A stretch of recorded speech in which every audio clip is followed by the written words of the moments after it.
One day the young man was sitting in prison, but then a lady with blonde hair came to him. She extended her hand towards Pian, but the boy only grabbed it and then asked who she was. And also, how does he know the girl is confused? She replied that she was a fairy, which made the guy look at her with disbelief. The girl wondered if it was really so unexpected, and that he was such an unfriendly boy. However, 6 years later, the young man turns to the fairy and claims that he missed her. The main character is shocked. She tells the guy to wait and suggests that he let go of her hands first. The girl realizes that her heart almost stopped. But Pian replies that he doesn't want to, because she will immediately go to the world of fairies. The young lady screams, "What is he even talking about?" But as a child, he didn't believe in it. The guy claims that he simply couldn't be honest. After all, the lady is so beautiful that it cannot be that she is not a fairy. The young man asks if he is right, after which the main character screams in confusion that he is doing this on purpose and realizes that this guy has become completely different. One day, a young lady saw pills on the table and a note that said the juice had expired, but it was a shame to throw it away, so let the girl drink it. The main character then asked if she was really the waste disposal section, but she thought that it was okay. After all, she's already gotten used to this kind of treatment and thinks that there's nothing wrong with the fact that the deadline has expired. So the girl drank this juice and understood that no one would return anyway, and she would go to sleep. But when she lay down in bed, she realized that her stomach hurt a lot. It was an ordinary night when she began to lose consciousness. Well, when she woke up, it was a world from a literary work. The first emperor of the Bariana Empire was an elf who possessed two miracles, creation and healing. He fell in love with a human woman, and they had a child. Baryons were born with magical abilities, but perhaps because of the mixture with human genes, the descendants were not strong in them, so the descendants of the dragon Chiron aimed at them. To protect his descendants, Pleta passed on his power to the second ruler, and he in turn to the third. The fourth one continued the succession, and now this system has been in place for 3,000 years. In Bariana, one of them is named Helen, and she was born with identical magical powers as the first ruler. Another one was named Lyra, and she didn't have a drop of magic. Hey girl, really doesn't know the reason. Well, she turned out to be this Lyra. At this time, one of the women claims that the girl as always is acting recklessly, and she is even a pity. Well, nothing can be done because she inherited bad genes and is dressed in such rags. After which, one of them asks if the girl is not ashamed at all, but the main character thinks if she can hold her tongue. One of the ladies claims that it is useless, because this girl lives in a separate palace without a mother. The main character understands that this lady does not even hide her hostility. After which, another lady at the table asserts that Her Majesty is truly merciful. The woman then turns to the children and tells them to take care of Her Majesty's seed and does not exclude her from her circle. One of the women asks if this was true and whether it is even possible to call someone who does not possess magic at all, and also not having green eyes with the seed of Her Majesty. Another lady says how rude it was of her. After all, it was not worth saying this in the presence of Princess Lyra. Well, the young lady looking at her expression understands that it says the opposite. Another lady says that maybe she doesn't understand it, but it's natural to ask questions of the world. And so, her Odalia's daughter, who has a great curiosity, will soon become the treasure of the country. At this time, the Empress suggests closing the topic with the seed. However, she says that the girl does not drink tea today, and she prepared it especially for the lady, so she wondered if she could try it. The girl then agrees, but thinks how she doesn't want to, and what will be in this mug this time. She has no desire to drink, but she won't get away with it, and will have to agree, after which the main character drinks the cup in one gulp. One of the ladies says that even her manners do not correspond to her status, but the Empress smiles. After all, she sees how the lady makes her face, after which a piece of cake flies to the girl. One young man apologizes and claims that he thought he would treat her, but he miscalculated his strength. Well, she doesn't understand anything anyway. She doesn't have any magic. The little girl with pink hair claims that this is so interesting, wants to do the same, but the guy claims that she can't, after which the girl claims that she is also from the royal family, and she can't be like her sister. Helen can throw a cake at this girl.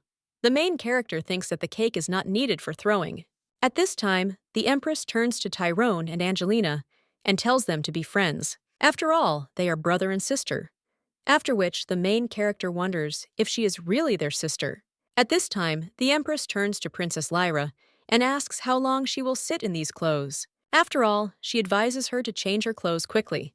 The main character gets angry and thinks after that, because of whom in her opinion this happened, after which she thanks Letty and asks to be allowed to leave.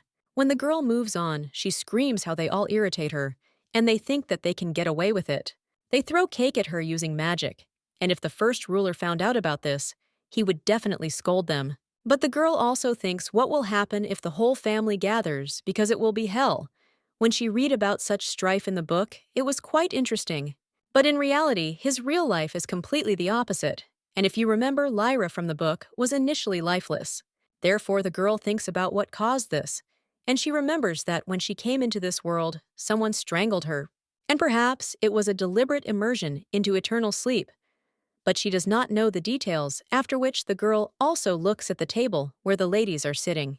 And then he begins to use his power, after which the wind rises above the table, and the cake that is not far from Chiron starts to fall on him. The maids then run up to the master and scream why this happened so suddenly. Another servant says to call security immediately, and the guy screams that this can't be. This is definitely someone's magic. But Odelia tells his brother to think carefully. After all, only Her Majesty and Sister Helen can possess such strong magic. But the guy wonders how the girl will explain it. Then, the main character is sitting in the bushes at this time and understands that the hour of retribution has come, after which she sighs and begins to use magic, and also thinks why suddenly the one who is not capable of magic. She became its owner, and there must definitely be a reason for this. Well, the girl understands that the main thing is to keep it a secret, after which she decides to go and meet Pian. A little while later, she teleports to the prison, and she wonders if it is always so cold there, after which the girl creates a lamp. And he also thinks that it's good that it's become brighter, but it's somehow not appropriate for this place, because the interior is a complex thing. At this time, the guy gets up from the floor, and the main character says that he scared her, after which she asks if she woke him up. The girl also apologizes and says that it was just dark. The young man then says that she smells terrible.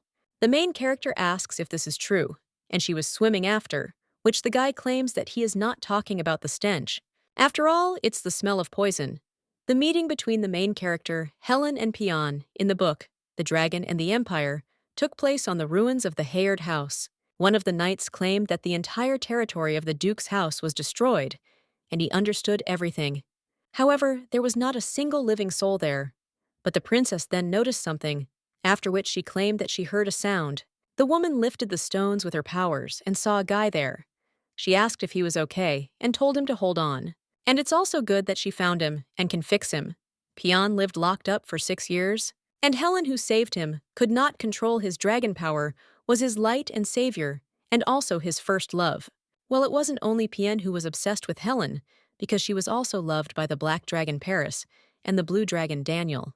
Their desire to get Helen created enmity between Bariana and Chiron, and in the end, only Pian remained near the heroine. And he, who was protecting and also looking only at her, fell into eternal sleep early in a fight with another dragon. The girl who read this work got angry and screamed, "Are they really kidding me? Why did Pian have to go into eternal sleep?" After all, he is her favorite character, and the only heir of the ducal family, and also a handsome man. So the girl wondered why the main character wasn't him. She also screamed that she would not forgive this. After her character fell into eternal sleep, the girl abandoned the book, and thus, this work began to be erased from memory. And then they met even though he was 6 years younger. The guy asks if the girl is even listening to him because he says that she smells like poison. Lyra claims that she thinks it's because of that incident, but it's okay because she won't fall into eternal sleep. And let him better tell how he is and also show his wounds. The young lady understands that she recently healed him, and he has wounds again. Well, even though this is a written work, how can you abuse a child like that and keep him locked up for 6 years? After which, the girl heals his wounds and says that everything is ready, and also asks if he hurts anywhere else. The guy asks why she doesn't remove her poison, to which the girl replies that she is not capable of such a thing. After which, the guy looks at her with a displeased face, and the young lady understands that, of course, she lied about the fairy. Well, she can't open up, after which the guy says that she doesn't know herself and suggests that she try. Lyra asks if he is really worried about her, because if so, then the guy is such a good boy. Becomes embarrassed after this, and then lies back down and claims that it makes no difference to him. Lyra understands that it looks like he was offended, but in the book, he had a cooler character. So the girl wonders if it's because he's a child. Now Lyra puts his hand on Piantdi, and she wishes him good night and then leaves. The guy understands that this girl treats him like a child. And the main character at this time returns and realizes that she is pleased that the guy cares about her. But she can't cure herself even if she really wants to, because she will definitely be sick tomorrow. Now the girl is lying in bed and writhing in pain and wondering if this is the end for her, after which she even wonders what kind of crazy person this is. At this time, the Empress enters the room and says that she sees that the girl is having a hard time. The main character then turns to her to His Highness, and the woman claims that she will cause them trouble if she quickly falls into eternal sleep. After which she grabs the girl by the neck and tells her to feel all the pain. Well then, she finally turns to the maid and tells her to bring the medicine, to which the girl agrees. And the Empress leaves and tells Princess Lyra to rest. The main character a little while later has medicine, but he thinks that it is terrible because even they do not help. The girl also thinks that no one will come in, after which she begins to heal herself, and when she finishes, she understands that it is much easier for her. And after all, health comes first for a person. The girl also claims that if she could pretend like a professional, she would not have to go through so much torment. She was really scared because this woman immediately noticed that she was just pretending. She got rid of those who allegedly helped her and plunged the innocent into eternal sleep. From this incident, everyone started it avoid, but the main character thinks that it is better for her. After which she also gets out of bed and understands that she will at least go to the bathroom and take a bath. A little while later, the girl is already sitting in the bath and thinking how good she feels, and maybe she should add some petals. After which she does just that, but still understands that she went a little overboard. The girl also thinks that she can't heal herself every time, because reincarnation is already unrealistic, and she also has magic. The sky, she sees the taste she feels, and even the pain she feels. It's all real, but in some ways it's still like a dream. The girl also thinks that the most important question arises about Lyra herself. She has wind magic and movement, as well as healing and creation, so the girl thinks by having all this, she continued to endure bullying. If she had left the Empire, she wouldn't have had to endure all this. Although perhaps she only gained such power after reincarnation, and the girl understands that she has already become so accustomed to magic, and she is also interested in whether at least her family regrets it. And does the concept of love even exist in this imperial family? Lyra's mother, who was the seventh princess, she had long been immersed in eternal sleep, and not a word from her father. So what kind of regret can we talk about? And yet the scene she saw when she got here may be connected with all of this. After which the girl thinks that, oh, well, because for her, they are all strangers, and she won't be eaten up by a feeling of guilt. If she stays there, they will only make fun of her.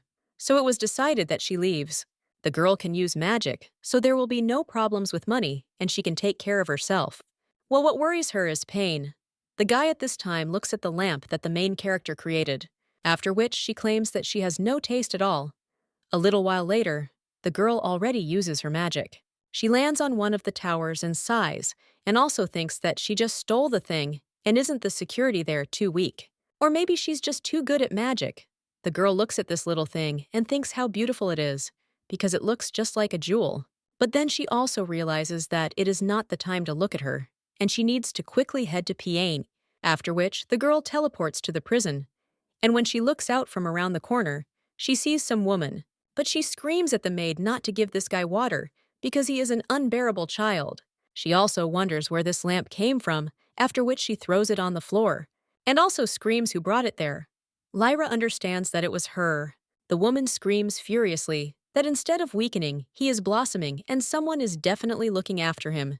The maid claims that this cannot be, because there would not be such a person in their house. After which the woman claims that this guy is called the heir, and if she gives birth to a son, they will quickly get rid of him, because he would rather fall into eternal sleep from illness. After which the woman also says that maybe it is worth bringing there a non-living body that has fallen into eternal sleep due to illness.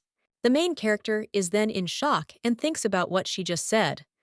The maid then turns to the mistress in surprise, and she answers that she knows, and she just said it. And yet whoever helps this guy doesn't get away with it, after which they head back.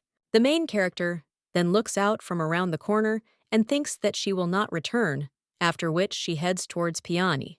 Well, when she looks at the guy, she sees that he is in a very bad condition, so the girl immediately picks him up and screams, "Is he okay?"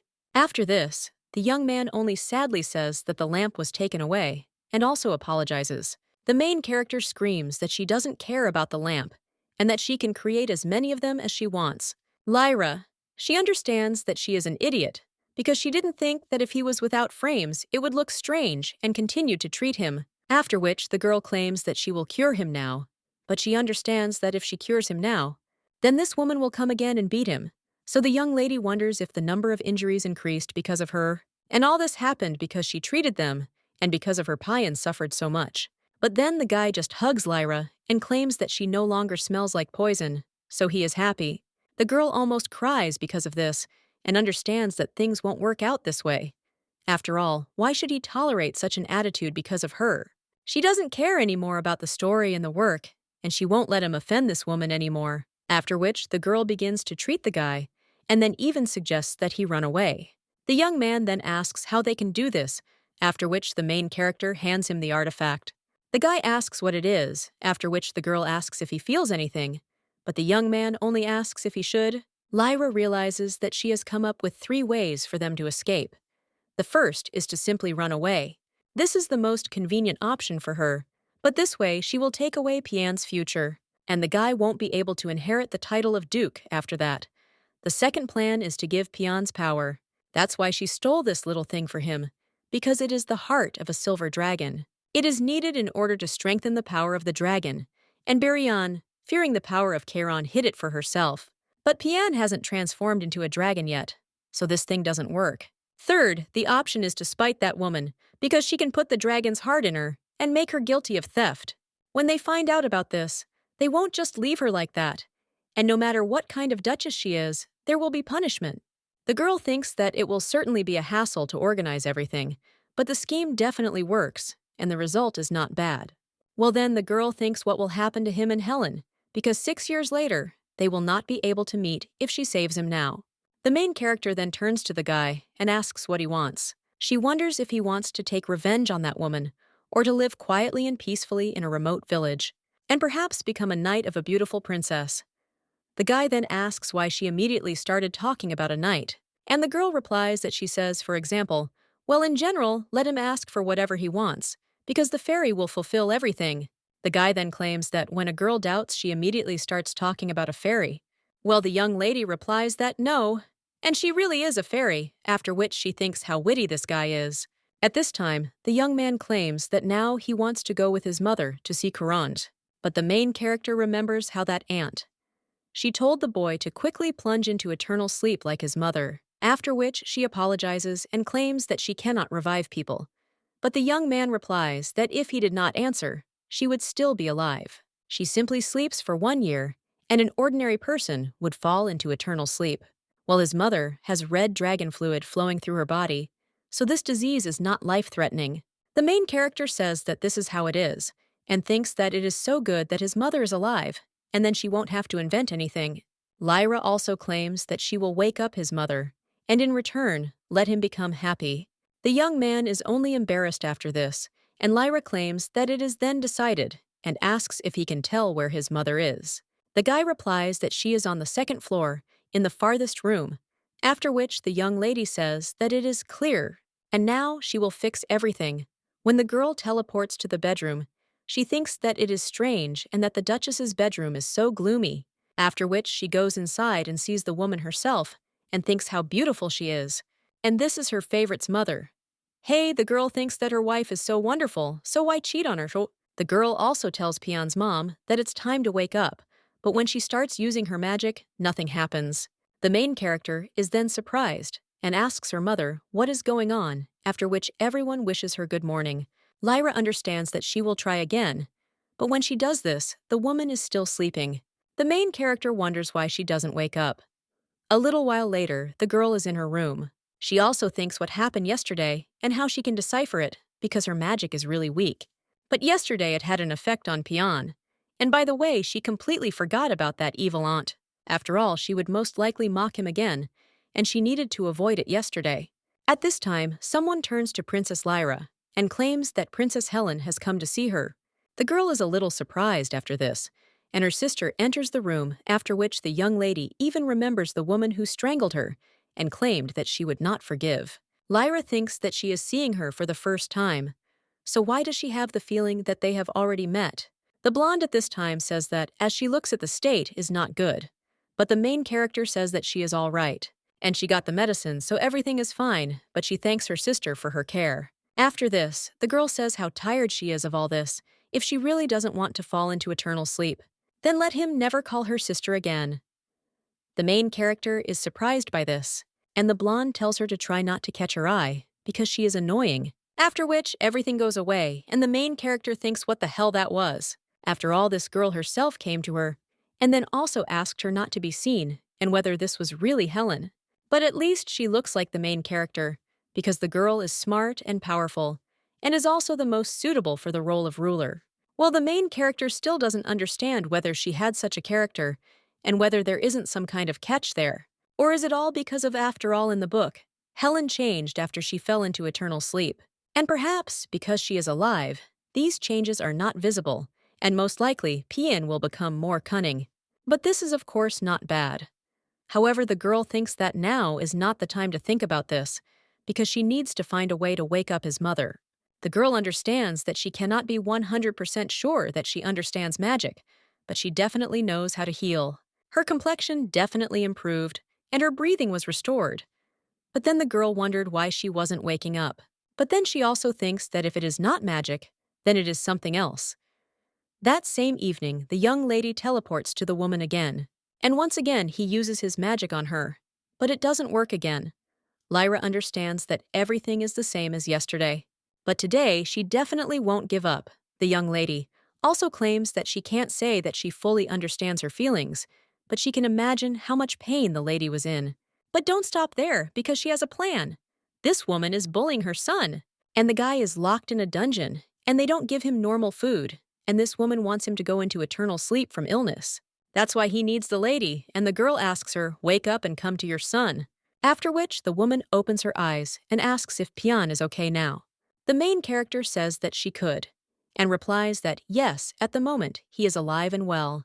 After which, she also asks how the lady is feeling. The woman replies that since yesterday, all the pain has gone away, but she was afraid to open her eyes and look at reality. Lyra understands that magic worked yesterday, and the woman simply did not want to wake up.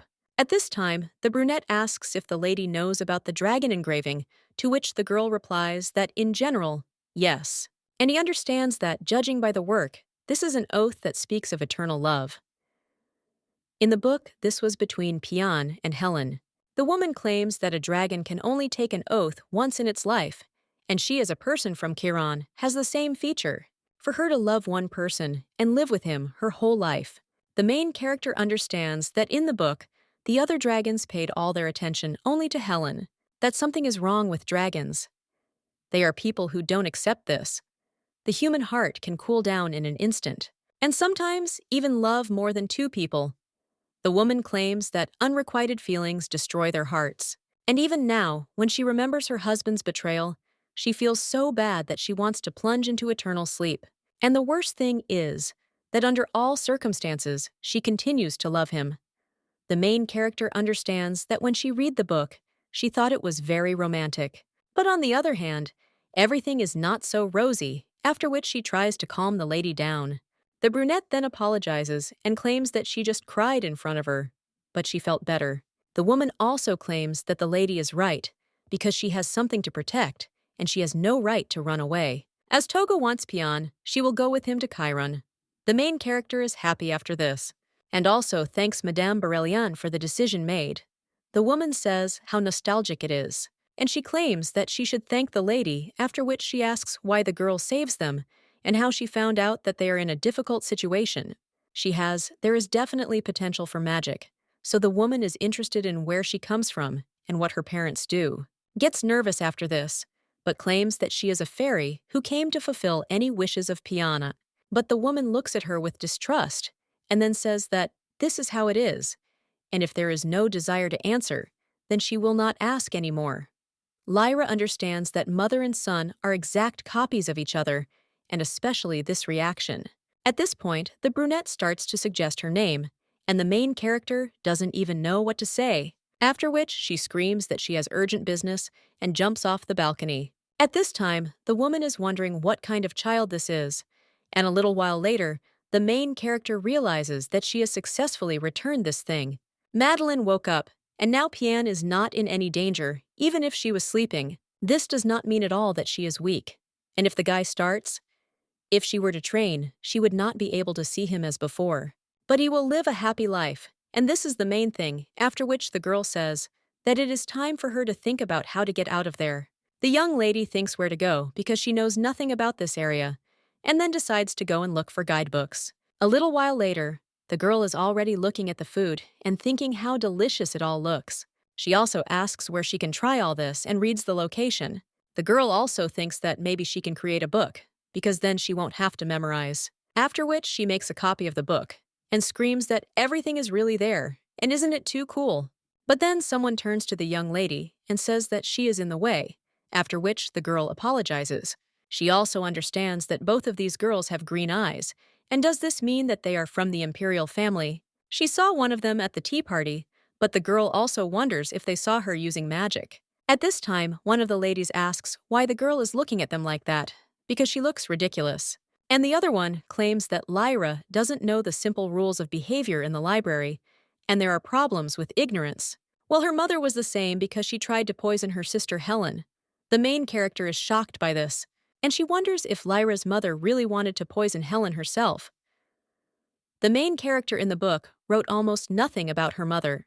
However, it is known that of all 13 princesses, she is the only commoner and the only woman who enjoyed the emperor's favor.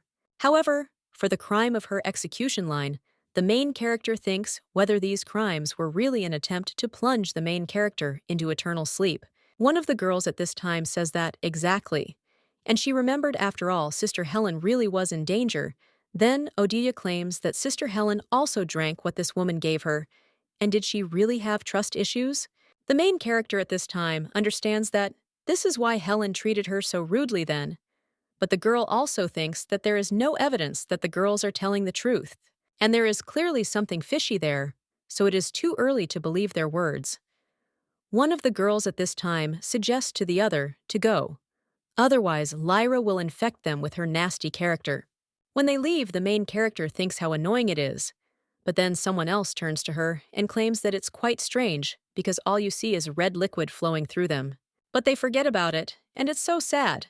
Well, the main character looks at these clothes, and the atmosphere, and also the manner of speech, after which he understands that this is the Emperor Christopher de Beriana. The man at this time asks if the girl wants him to punish these ladies, and the young lady understands that in the work he is not a good person, either because he became an emperor, thanks to strengthening ties with aristocratic families.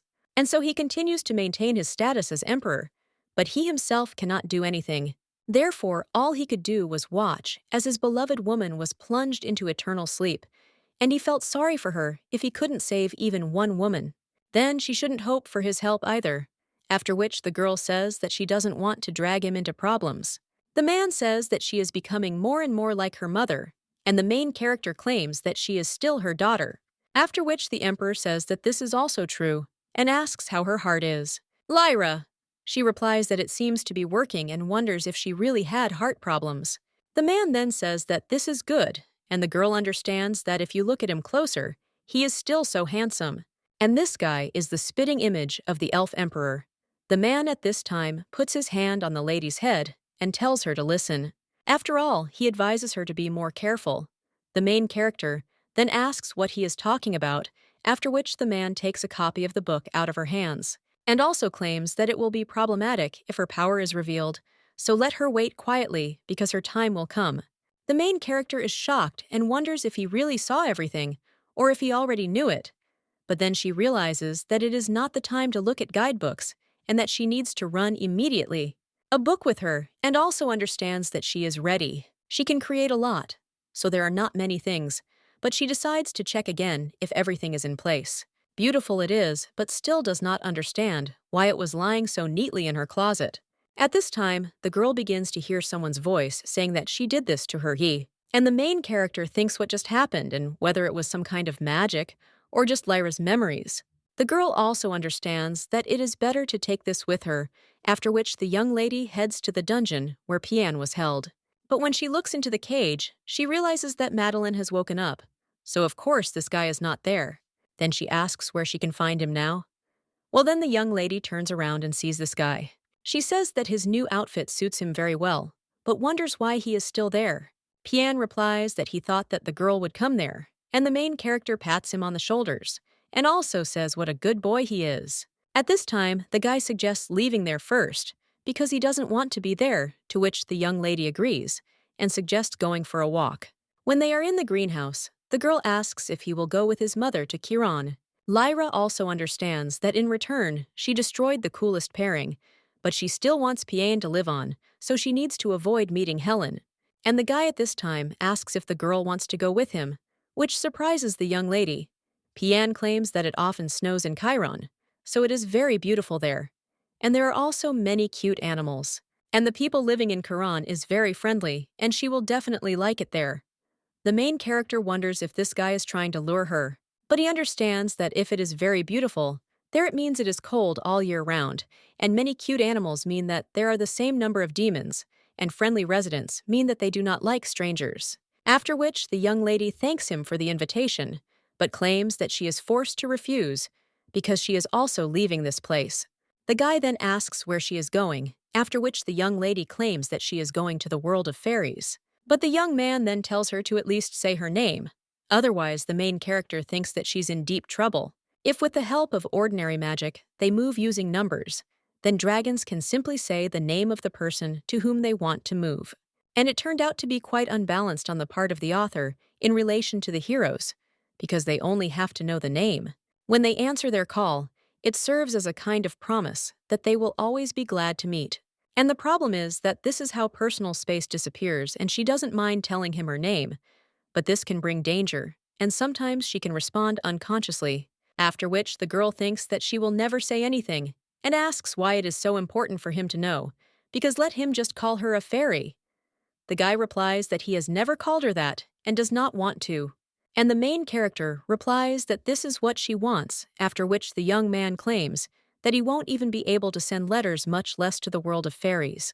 Lyra wonders if he will write her letters, and then claims that at one time he can send them to the room where his mother lived, and she will come and also take these letters. Is silent after this, but asks if she will come to him.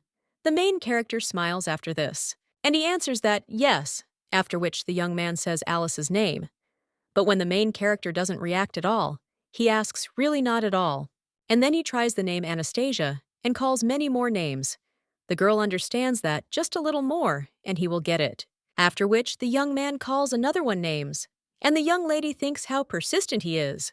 A little while later, the girl comes to Noel's store. The worker thanks the lady for visiting their store, and also claims that the offered product is the soul of a sea witch brought from Atlantis. It has a shiny color, and in her thoughts, the woman adds that this thing is so expensive that no one buys it. But today, she will definitely sell it, because this girl looks like the kind who would buy it if she was forced to. The main character says that it is beautiful, but she already has a lot of jewelry, and the woman says that if she thinks that this jewelry is the same as the others, then she is deeply mistaken because it contains the memories of the sea witch. There is a magic on Atlantis that allows you to enclose sad feelings in a stone and thereby get rid of them. The sadder the memories, the brighter the stone glows. The main character then wonders why they call it a memory and not a soul, after which the woman says that they say that memories make up the soul, and that is probably why it is called that. Lyra understands that for her, as someone who was reborn in another world, these words have a deep meaning. And the woman claims that if the lady takes it today, she will give it back cheaper. She also names several other pieces of jewelry and claims that they are very beautiful, but the soul of the sea witch cannot compare to them. At this time, the main character hears someone playing the piano, after which she is surprised. The worker, noticing this, asks if this guy really plays well, and thanks to him, she gets in the mood to work. The previous pianist broke his leg and this guy came to replace him, but he is very popular with customers. The main character then says that this is how it is, and points to it, after which she claims that she will buy it. The woman then apologizes and claims that he is not their property, but if she wishes, she can recommend slave traders. Lyra asks what she is talking about, because she was talking about the piano, after which the woman asks if it is true, and she thought so, because they simply have special services for guests. And if she is interested in the piano, then she can show her the other musical instruments, after which the young lady claims that she will buy the soul of the sea witch, and a ruby from some mountain or other, and a blue tear too, and if there is something else that they want to sell, then let them do it. After all, she will buy everything. The woman then thinks how cool this girl is, after which she thanks the lady and claims that she will give her a piano, but the main character says that it is not worth it, and she will pay because it is a compensation system. The girl also holds out a chest of gold coins and asks if she can pay for it all at once, to which the woman replies, of course. And the main character claims that she will come to pick up the piano a little later, and the woman says yes, and they will also wait impatiently. Lyra then says goodbye to them, and a little while later, she is at Noel's mansion. The girl looks at the stone and realizes that it really is not just a jewel. She also realized that Lyra's magic is far from perfect, and let's say she cannot create something living and something that has magic in it. This is more about material things, because she can't create animals or magical objects either. She can only create what Lyra has seen with her own eyes, so she can't create backgrounds in computers either. But the girl thinks how much she wants to be on the phone. Well, she also thinks that if you have money, then almost everything can be solved both in life and in a book, because money plays an important role. At first, the girl spent the whole day creating money, because it can almost always be used, and basically everyone loves money. With it, you feel much more confident. However, strange rumors started to spread that some girl was walking around and spending money left and right. And as a result, strange people, such as swindlers, thieves, robbers, kidnappers, and pimps, began to look askance at her. She couldn't handle everything, so there weren't any particular problems, but it was extremely unpleasant. And problems will arise if rumors reach the imperial level. So it's time to wrap this up, and she's already tired of shopping. The girl then thinks that the night market will definitely open today, so she will go look and gather information. A little while later, the girl is already there, and one of the men approaches her and claims that they sell excellent books. And you can't buy this in regular stores, after which the young lady looks at this book and is surprised. After all, she sees a familiar whale there. After which the girl reads that this is a magical consciousness that illuminates the entire empire of Atlantis, and she thought that it was an ordinary whale. The man then asks in shock if she really knows the language of Atlantis, which makes the young lady a little surprised. And the man once again claims that this book was written in the language of Atlantis, and she read it all so easily.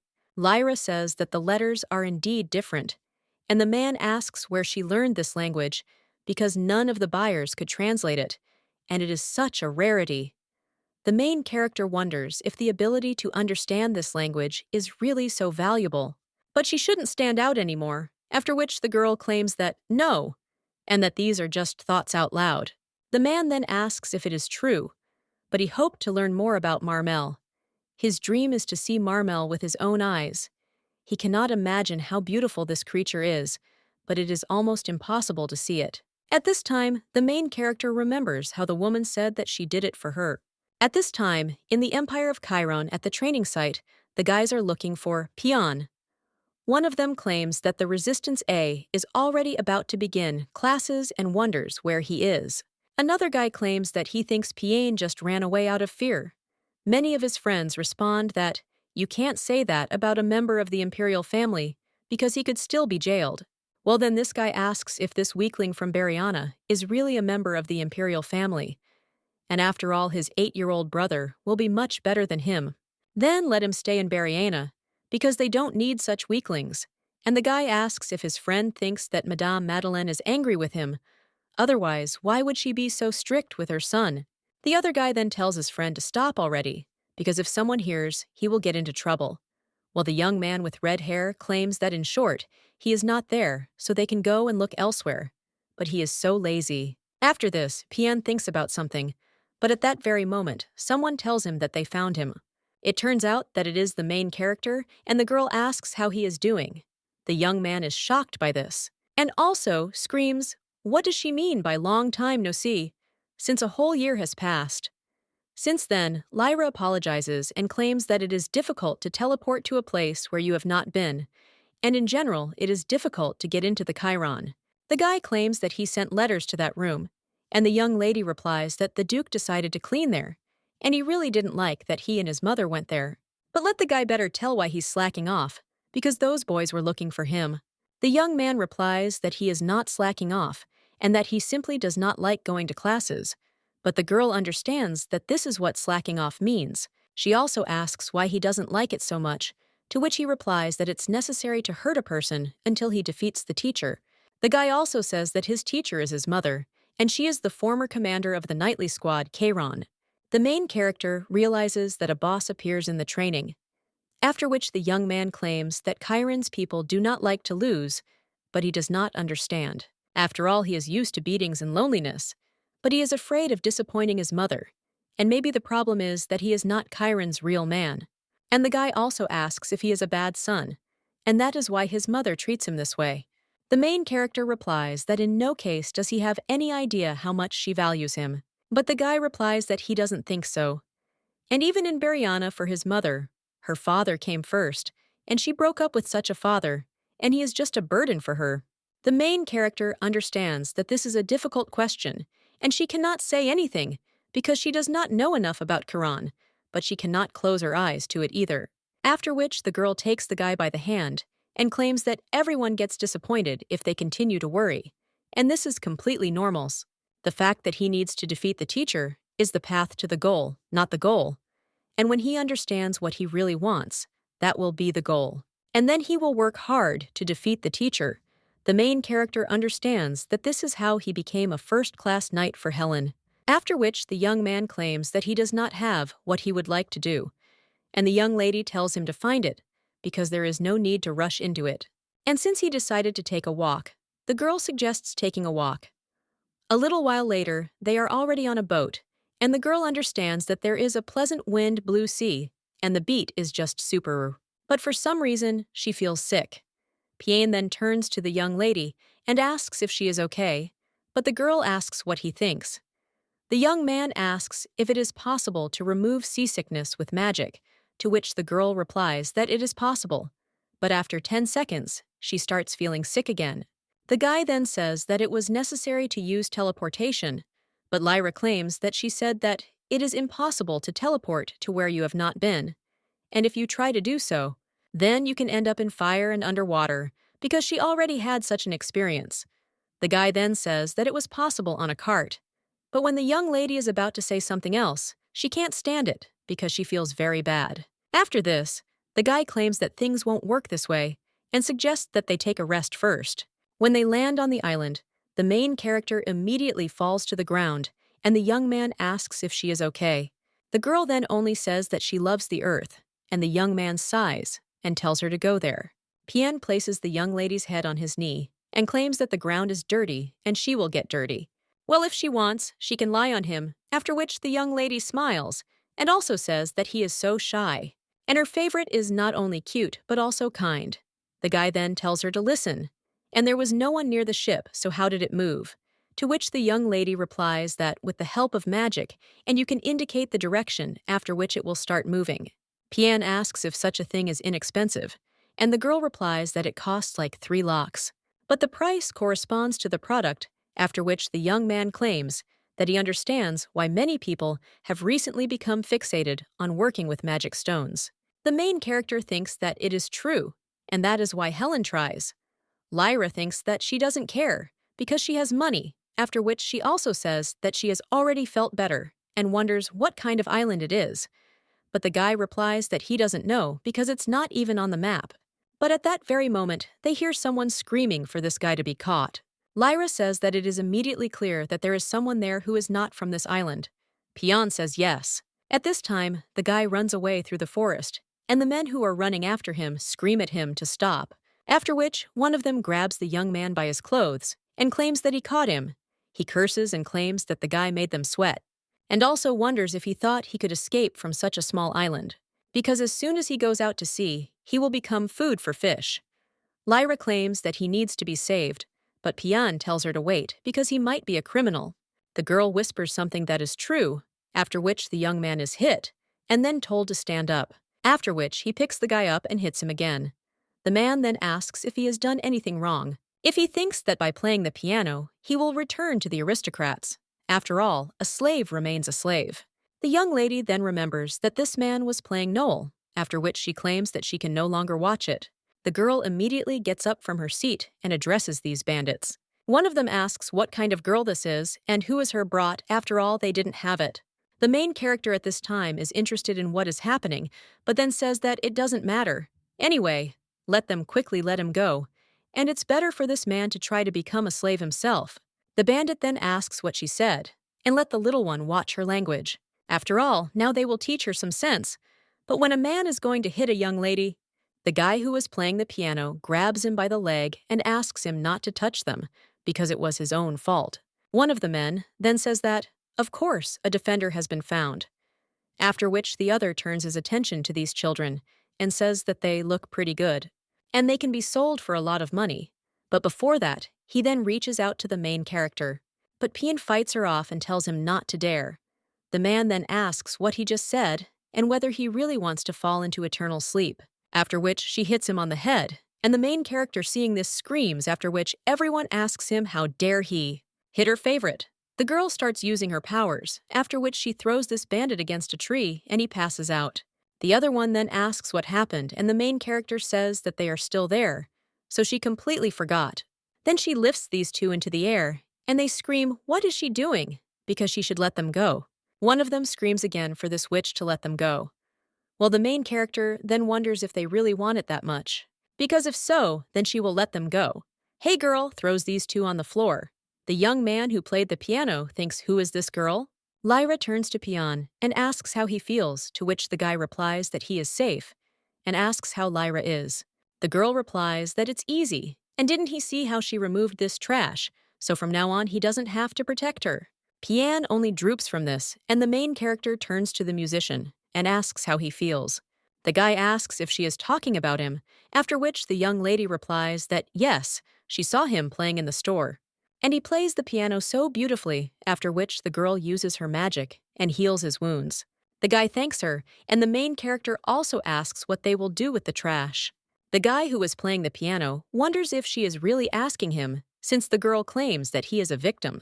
The young man claims that he became a slave because of his family's debts, and does not consider himself a victim, after which the main character screams for him to wait, and she says that he is a victim because he tried to escape but was caught.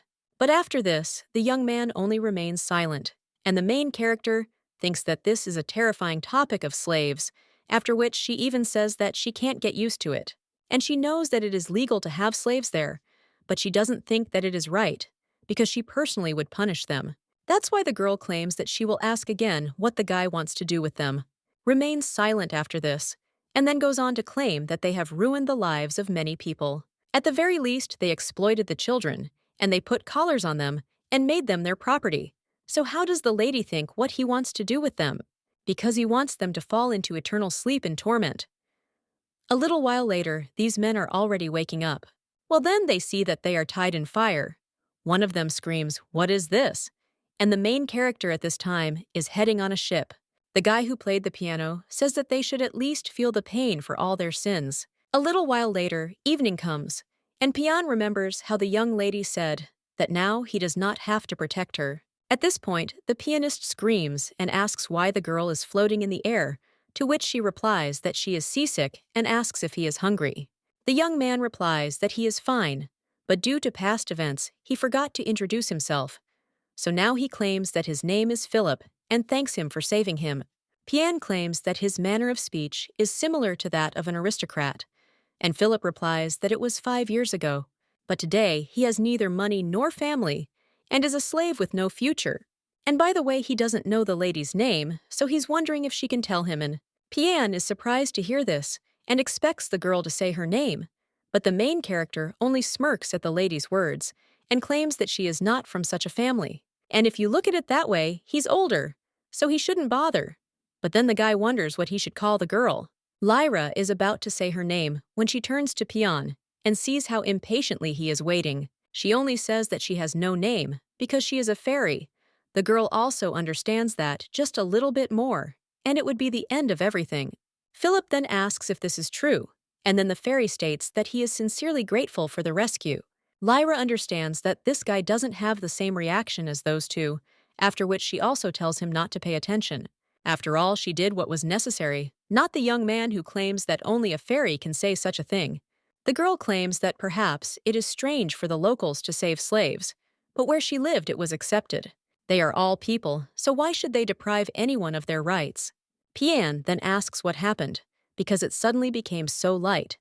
And when the main character looks overboard, she is surprised. She also grabs the guys by the hand and tells them to quickly go there and take a look. After all, underneath them is the Aurora of the sea that is Marmel.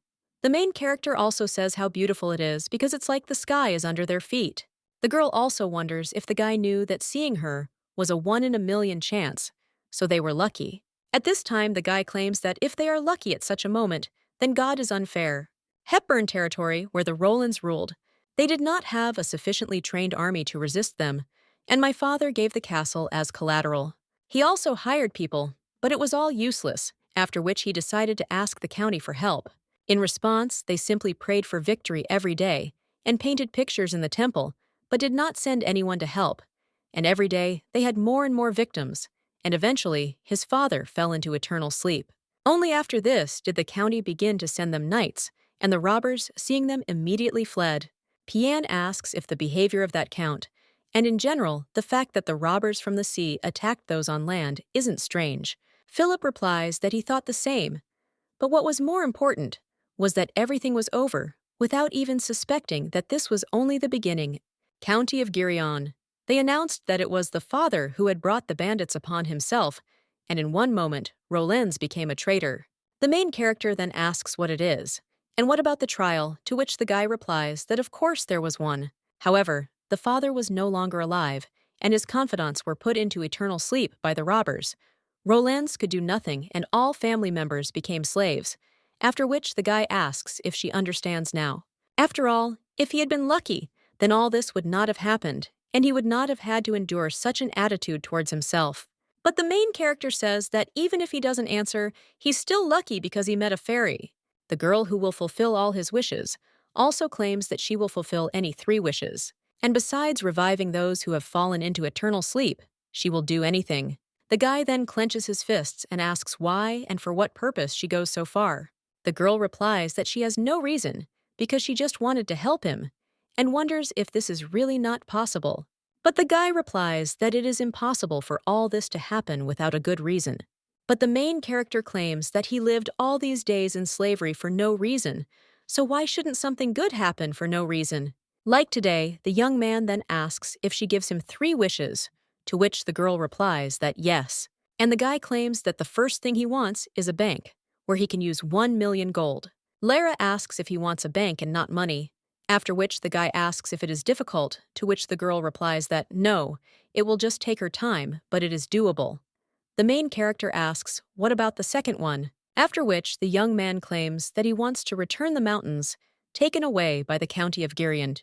Pian wonders if these are the same mountains, Hepburn's son magical stones, to which the guy replies that everything is correct. And the young man then claims that there are many magical animals there, and it is difficult to dig anything, so why does he need these mountains?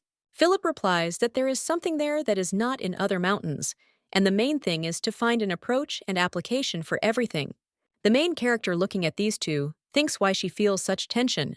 The girl also says that she understood and decided on the second wish, after which she also asks what the gesture is last. The guy replies that he wants the girl to save his partner, named Rosalind. Pian asks if he is talking about a partner, and does this mean that he has a girlfriend? But Philippe is interested in what kind of girlfriends slaves can have. Partners of this system, in which slaves work in a group of 2 people, and if one does something wrong, the second will be responsible for him. Their lives depend on each other, and they are connected, so the main character is interested. Did he really run away, leaving his partner behind? To which the guy screams that no, and he will explain everything now. One of them had a girl approach Philip and claim that she had stolen it, and that it was a magic stone that was used for teleportation, and that they would be able to escape. But the guy then claimed that they wouldn't just leave them like that, and if they used this stone, it would be even more dangerous. Therefore, he suggested waiting until another chance came. But after that, the girl screamed that another chance would come too late. After all, if not now, then she will be sent to the bedroom of Count Girion. And Philip understands that she cannot leave him, so he suggests running away together. And so they escaped, but they used the stone without knowing how to do it correctly. So they missed her, and he was thrown onto this island. The main character says that it's good, and she will destroy the slave trader, to which the guy responds, which he would really like, but it would be very problematic, because as long as he has rights to them, these collars will not be removed from them. And this means that the brand of slaves will be on them for the rest of their lives. And then the girl claims that she will buy all the slaves and free them. But the guy replies that it's not that simple. After all, if you sell them, new ones will come in their place, and consider it an endless system. As a result, the number of suffering people will be many times greater. Lyra says that then they will leave it for later, and in the meantime, they will deal with his partner. And the girl asks where to find her to, which the guy replies that if she was caught, then there is a high probability that she is now in Hepburn. The main character then says okay, and they head there. The girl also turns to Pian and asks her where this place is, to which he replies that it is to the southeast of Noel, and offers to take the helm himself. But Lyra answers that he can't. Philip Batov looks at the girl for a while and understands that she has incredible strength and also an angelic appearance, incomprehensible behavior, and she also said that she was a fairy, and even a fool would understand that it was a lie. So the guy wonders if he is seeing a dream. At this time, the main character turns to Philip and asks if he is okay with bare legs, to which he replies that yes, the lady cured them. But Lyra claims that she is not talking about this, and conjures boots, and also claims that this is a bonus. The guy wonders if there really is a person who treats slaves so well. And also, can he believe this? But the guy thinks that it doesn't matter who this girl was, a witch or an angel. And even if this is just a dream, he does not want to give up this happiness. And now, thanks the girl. A little while later, they are already looking at this cave, and the main character asks if it is really there, because the security is somehow weak. Philip replies that most likely there are people here, and Pian says that there are a lot of people inside. After all, he smells different smells, and the main character thinks that this is what dragons smell like. At this time, Philip turns to the fairy and asks her to try not to fall into slavery, because there is a high probability that people are mixed there. The main character replies that she understands, and she herself does not want to stand out, after which she conjures up some kind of scent. The guards of this cave sense it, and immediately fall to the floor, and the main character claims that it is a sleeping powder and wind magic. At this time, Philip takes the keys from the floor and suggests hurrying up, after which they go inside, and the guy claims that it is there. The main character looks at all the people in the cages and then says, how many of them are there? At this time, they also see a lady with blonde hair who screams at Philip that she is there. The guy immediately approaches Rosalind and says how good it is that she is whole, and the girl asks how he is. Pian claims that he doesn't want to interfere with their joyful reunion, but they have to go after, which the guy says yes. And he thinks that he understands that now everyone is in a bad situation, but he cannot save them all. There are fewer demands on slaves there, and almost all of them are sent to other countries. A few more months must pass before they come for them again, after which the young man asks to listen without loud shouting and claims that now he will open the lock and take his partner. Everyone will want to escape if the locks are opened, and he has no right to stop them. At this time, one of the slaves asks if he will let them out, and if they will be able to escape. But the guy at this time asks not to run away and stay inside, after which one of the slaves screams what he said, and will he really take only his partner? But the young man wonders where they are going to go if they run away, and whether it is the sea where there are robbers, or the mountains, where there are demons, or whether they think they can mix with people. But as long as they have this on their necks, they will not become free, and in order to not return there again, the root of this entire system must be removed. But then one of the slaves tells the guy not to make him laugh, and says that this brat doesn't understand anything. After all, it will be they who will later be to blame for their departure, to which he replies that he understands this perfectly well. But for slave traders, slaves are valuable goods, and they should not hurt them too much. But Rosalina is his partner, and she was caught after she tried to escape, so she will definitely not be forgiven for this. He also understands their feelings, because he himself is a slave. But nothing will change if he just runs away and if they believe in him. Then he will definitely get them all out of there. Well, then another slave grabs Rosalind, and he screams, "Is the guy really making fun of them? How can they trust him?" Philip is surprised, and the slave claims that if the guy wants to take this girl, then let him take him with him. Otherwise, he won't let her go. At this time, several more people arrive on the island, and one of them asks if his colleague hasn't had dinner and what he eats. The other one replies that he will be on shift until the morning, and he will be hungry. Pian says that Philip should hurry up because these people are coming, and this slave claims that if the guy does not want his partner to be put into eternal sleep. But at that very moment, another man hits him on the head and asks whose he is, because these people better watch him. The man also turns to the boy and asks if he has a plan, to which he replies that he can't tell them about it now. He wants to save them all, but he can't trust any of them, and yet the man insists that he can only leave them with promises. The guy then doesn't even know what to answer, and the man says that, okay, he can be understood, after which he holds out the girl and tells him to take her. At this time, Pian notices that the people who arrived on the island already saw that those guards were sleeping, after which he says that they are already there, so they need to go. But Philip asks them to wait, after which he opens the cage and says that it is ready. At this time, one of the slave traders asks how long the guards have been singing and tells them to give them the keys. Well, when one of them looks at the place where the keys should be, he screams in shock that they are not there. Another slave trader asks if he is serious now and shouts at him to quickly call for help because they have strangers, and also let them close the exit. Pian screams that they noticed, and Rosalind claims that she is scared. The main character claims that she wants to immediately take everyone out and not worry, but there was no persuasion without an attack. Then she extends her hand to the lady with the blonde hair and tells her to take it, and Philip will take her shoulder. The girl also grabs Pian and tells everyone to hold on to her tighter, after which she starts using magic and teleports. When the slavers enter the cave, one of them screams, "Who is there?" Well, he sees that there are only slaves there. Another guard screams that he found the keys, and the man tells them to search everywhere to see if there is the one who hid. One of the slaves asks the other if it was magic. Well, he answers that yes. However, he has never heard of a magician who could teleport 4 people at the same time. The main character is teleported to the ship at this time. The lady with the blonde hair immediately falls to the floor. Philip immediately runs up to her and asks if she is okay, to which the girl with tears in her eyes replies that she thought she would not return from there alive.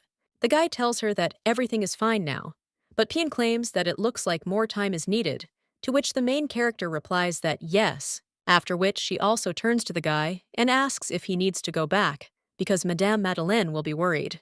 But when the guy doesn't answer, the main character asks what's going on, after which he perplexed asserts that he didn't tell anyone anything, and the main character screams, "Is he serious?" At this time, the servants of the mansion scream, trying to find the master. One of them wonders where he went and whether he was kidnapped. These two, being in the bushes, understand that there was such a commotion there. Another man was watching all this from the window. He says that they made too much noise there because of one lost animal, and his mother is so worried. One of the servants replies that it is natural, and he is from the royal family, and also if he awakens as a dragon, he will be a threat to Mr. Paris. But at that very moment, the man grabs the servant by the neck and presses him against the wall, and also wonders who will be a threat to whom. The servant then asks for forgiveness and claims that it was impolite on his part, after which the dragon throws him and says, "Okay." He also looks at the two who are in the bushes. Pian asks the girl what he should do. She says that when it gets quieter, he should come back immediately. The brunette wonders if this kid really brought a girl with him, and that's interesting. At this time, the servants turn to the mistress and say that there is no trace of the guy, because they searched everything around, and most likely he is not on their territory. The woman then claims that they are acting on a large scale and let the servants go to the border and also detain all suspicious people, and she will inform His Majesty. The main character is shocked after this and thinks that this is too big and says that it would be better for the guy to go out now, to which he agrees, after which he rises from the bushes and turns to his mother. The woman then asks in shock where he has been all this time and what kind of a sight it is. But when the young man turns to the main character, he shows that he will not say a word about her, after which the guy claims that he fell asleep at lunchtime and only recently woke up. The woman at this time calls for services and says that they can go. And when they leave, she gives it all away. The main character is shocked when she slaps her son in the face, even realizes that he is a member of the royal family and how he is not ashamed to do such a thing. The guy apologizes, but the woman insists that he skipped classes today, so he should stop behaving like that. And didn't she say how important sword skill is to Chiron? To which the guy replies yes, and the woman claims that if he doesn't want to so much he can leave. And in return, she won't let him go anywhere without security. The young man then says that it's not worth it, and the woman claims that he can't even stand up for himself, and that all that remains is to protect him, like in childhood. When the woman leaves, the main character turns to Pion and asks how he is. But his mother treated him strictly, and she really has the character of a warrior and mentor. Well, let the guy not forget that she does this because she worries about him. Pian takes the young lady by the hand and says that she always asks if he is okay. The main character then asks if it is true, but she claims that he can easily get hurt, so she does it. The young man then says that this is how. He also apologizes, but wonders if Lyra could leave, because he would like to talk to his mother. The main character then agrees, and the guy also extends his little finger and tells her to promise that she will come to him. The main character then makes him a pinky promise and says goodbye to the guy, after which the young man starts running to his mother and realizes that he is glad that the girl is showing concern for him, but she will always treat him like a child. And now he thinks that it is annoying. But Philip's words that nothing can be changed if you constantly run away are true, so he shouldn't run away from problems. After which the young man runs up to his mother and cries out, addressing her. He asks for forgiveness for behaving inappropriately for a member of the royal family. And he also didn't think about the consequences and doesn't want to be a child who constantly needs to be protected, so he will never run away again. And he asks his mother to take over his training. The woman is surprised by this, but then smiles, and he tells him to start by running 100 times around the training ground. The young man asks if it's possible right now, to which the woman replies that it is, and asks if he doesn't want to. The guy replies that he understands. The main character watching all this understands that it's good that everything ends well, but when she goes further, she hits someone, and when she opens her eyes, then she sees a man in front of her. She realizes that he has dark hair, like pitch, and gray eyes. There is always a scary atmosphere around him, and he always and everywhere looks attractive. That is why he is one of the characters of the Work Dragon and Empire, namely the Black Dragon, Paris. The guy at this time only grins and greets the bunny. He also asks if she will tell him her name. The main character is surprised by this, and she thinks that not even a minute has passed since we met, and he immediately asks for her name. So she can only run away, and the girl immediately teleports. The guy then clicks his tongue in displeasure, and also says that she is definitely a hare with her speed. The girl at this time returns home and understands that it was dangerous, but she is so tired that she wants a bath. The main character also understands that today she will add lavender flowers. Well, at that very moment, she feels a strong pain in her chest and wonders what it is because her heart suddenly stabbed, or it seemed to her. A short time later, they go to Hepburn's outlet, and the man claims that this is the main office, so they can do whatever they want. Well, he is also interested in whether such a place would really suit them. On his part, he is only grateful, however, to build a new bank on the site of the old destroyed bank. Philip interrupts him and claims that there would be no problem answering if he knew the old owner, after which the man claims that he was a good person and he could not imagine that everything would happen like this, after which he says that then they can make a contract. When they do this, the girl claims that they should start by cleaning, because even magic won't help there, after which they all start cleaning up. And the main character says that there are so many documents there, loan statements there, and also wonders if there aren't too many of them. She reads all these names and realizes that she has heard the name Rollins somewhere before. The guy then takes this paper and says that this is also left 5 years ago. His father took out a loan to hire knights. The main character at this time says that this is how it is, but she thinks that the guy is quite close. But if you look at it this way, he is also a handsome man, he is tall, and he himself is also tall and looks just like a model. The young man claims that the previous owner of the bank did not really understand this business, which is why he gave his father such a huge sum.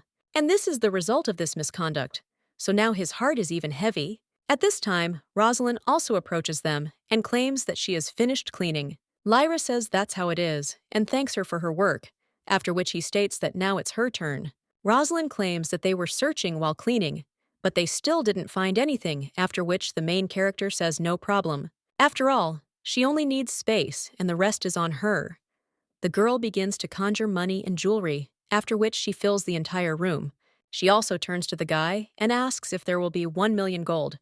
Rosalind says that there is definitely more, and there is so much money. At this time, Philip says that with such a quantity, the monetary value will decrease. At this time, the main character turns to Philip and asks what is going on, to which the guy replies that it's okay. It was his request. The main character then says that in the end, as she promised, she will provide him with a document confirming that the guy is the owner of the Hepburn Mountains Son of Magical Stones. Philip asks when she managed to do this, and the girl replies that at first she thought about buying it, but then she simply stole it. The guy asks if it's too dangerous, but the main character replies that everything is fine, because they did it in the name of justice. After which the main character claims that Rosalina, the return of the mountains with magic stones, as well as a bank with gold worth 1 million. All his wishes are fulfilled, after which she wonders what he will do next. And will he also figure out the trade in slaves? Because if he has a plan, then let him lay it out, because she wants to participate. Philip claims that first, he will force the slave traders to buy mountains with magic stones, but the main character wonders why. Philip replies that it is so that they have an additional burden, and these mountains are very expensive, and the money of the slave traders is slavery. They will have no choice but to borrow money, and he will lend them the money at low interest rates, but of course he will take collateral. For example, the keys to 1,000 slaves. The main character claims that this is a good idea, but wonders if they will decide to do this, after which the guy claims that he thinks they will want to get these mountains. Lately, aristocrats have increasingly avoided buying slaves, and ordinary citizens can even buy them since slaves are quite expensive. Thus, the need for them among people gradually decreases, and of course abroad, it is still customary to have slaves. However, there are many who do not survive the ship journey due to illness, lack of water, and many other reasons. Traders waste a lot of money to feed slaves, and if they use mountains with magic stones, they will have an incredible advantage in money. They will be able to use slaves to mine treasure, and the main character says that this is how. In this way, they will have a greater opportunity than to cover the costs of slaves. Philip replies that yes, and therefore he is sure that they will definitely want to buy it, because this is the only mountain with magical stones, and in Berrien that has not yet been used. Lyra wonders if they didn't say that there are a lot of monsters there, and it will be difficult to dig. Rosalind wonders if the slaves will be able to then, to which the main character replies that yes, and the guy claims that this is why he wants the slave traders to buy the mountains. After all, he realized this when he fought the bandits 5 years ago. Monsters don't attack bandits. The main character then goes into shock, and Rosalind assumes that it might be because they look scary. The guy then replies that no, and he thinks that they have some kind of agreement or some other reasons.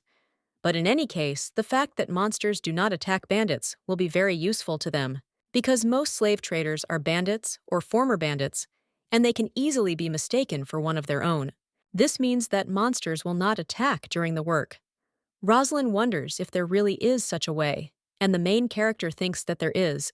After all, Helen used this item, and she didn't think that Philip would use exactly this. And the girl wonders if this plan is too clever. People with light hair at this time claim that she does not really understand. After all, you don't have to bother with it, and you can buy them all out and free them, and she can deal with the slave traders with the help of magic.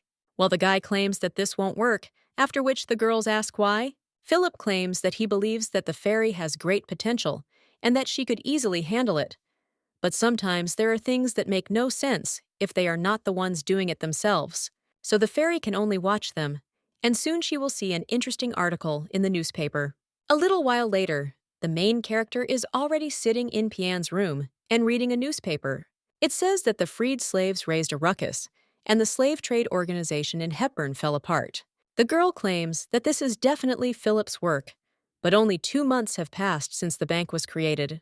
Pian claims that he took the keys of the slaves as collateral freed them, and this is the result. The main character understands that it is natural that the slave traders could not resist thousands of enraged slaves, but someone would still get hurt. And maybe she should have figured it out herself.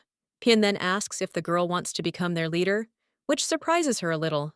But she claims that in no case is she the kind of person who could stand at the head, and she shouldn't stand out. The guy then says that it's not all over for the slaves, because they still need to survive. Even if the girl gave them freedom, it's not a fact that they would be able to live like ordinary people.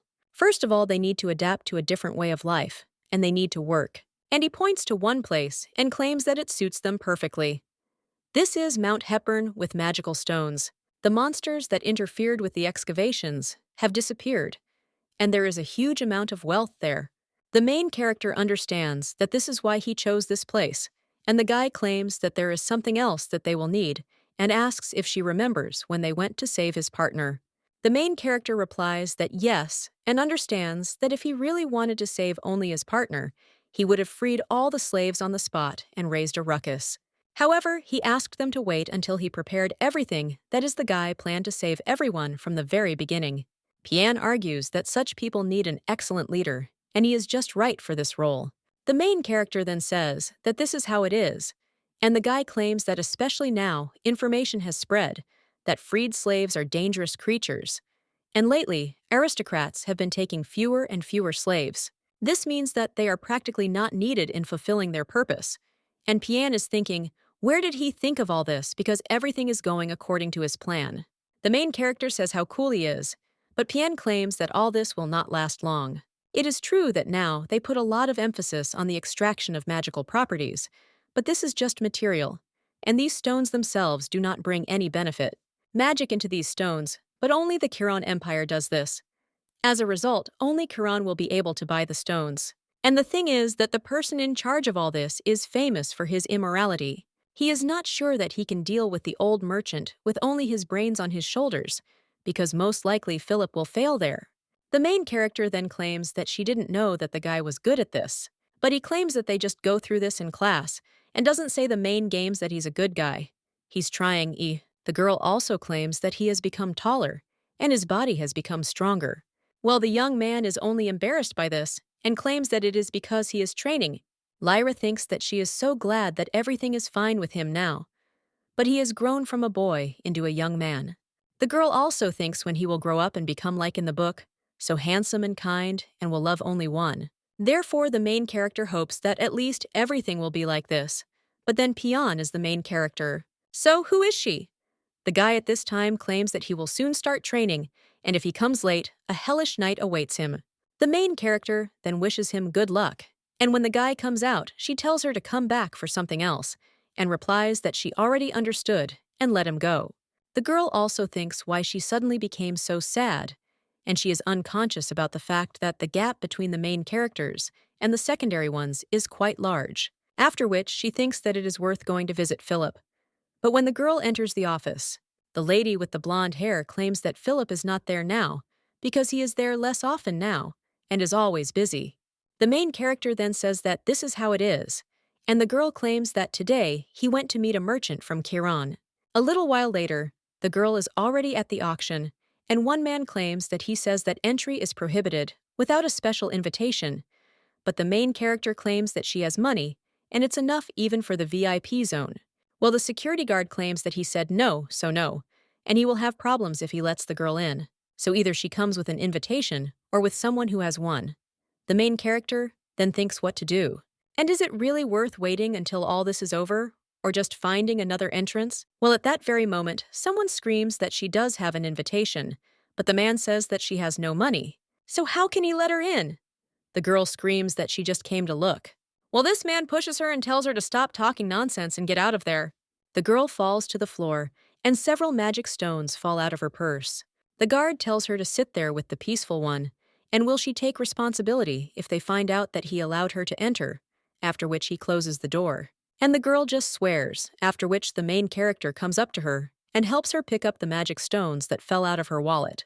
Lyra also asks if she has an invitation, because she has money, but no invitation, and she offers to go together. Well, then the girl asks how much money the lady has. Lyra answers that it is enough, and the girl after that extends her hand and says about 1 gold, and also asks if the lady is going to sit in her usual place, if she has so much money, and she will seat her on the terrace. The main character then hands her 1 gold coin, and the woman looks at her and tells her to follow hers. A little while later, the main character wonders if she really is her. She didn't deceive, and they find themselves on the terrace. Lyra, he says that it is just like an opera house, and the woman replies that it is an opera house, and usually large auctions are held there. The main character says that this is how it is, after which she starts wondering where Philip is, and maybe he is now with the merchant from Chiron. At this time, the guy notices the young lady and wonders if this is a fairy. At this time, one of the wards asks, "What is it?" And did the guy really see someone he knew, and he was going to answer something? But then he also comes onto the terrace and apologizes for being late, but also claims that he is a rather busy person. Philip replies that everything is fine because he understands that a person and his position are rarely free. The man then says that the guy is good, although he is still young, and today he most likely came to him with a proposal, so let him post it faster. The main character is on the terrace at this time and looks at everything, but her interlocutor suggests that she should not behave like that, looking at everything and everyone. Lyra thinks that this girl is being clever, and then she will respond to her in kind, after which she claims that she came there to look for one person, and if her interlocutor drinks, then maybe she should go to a bar. The woman replies that she is only killing boredom, because the most interesting part will be at the end. Well, then the main character takes her glass, and the woman asks what she is doing. The girl tells her to pay at least for this, and asks if she knows the head of the trading organization, Chiron. The woman is surprised by this and asks why I wonder, but the young lady replies that she will not tell the reason. The lady with red hair then says that she doesn't know what the girl's goal is, but she better not get involved with their main one. After all, he doesn't just love money. He's serious about it, believes that money is power, and he will do anything for money. He will even sell his daughter, who has dedicated her entire life to trade. The main character claims that she speaks as if she knows him very well, and the girl replies that of course. After all, she is that very daughter. The main character is surprised after this. At this time, the head of the trading organization, Chiron, examines the stone and says that the thing is really not bad. Well, he throws it back to the guy and says he won't take it. The guy wonders if he didn't like it because he thinks his offer is much better than other sellers with magic stones, to which the man replies that this is true, but it doesn't matter whether it's cheaper or more expensive, because only one trading organization, Chiron, is engaged in processing. Philip asks if he thinks he will be alone in this field for eternity.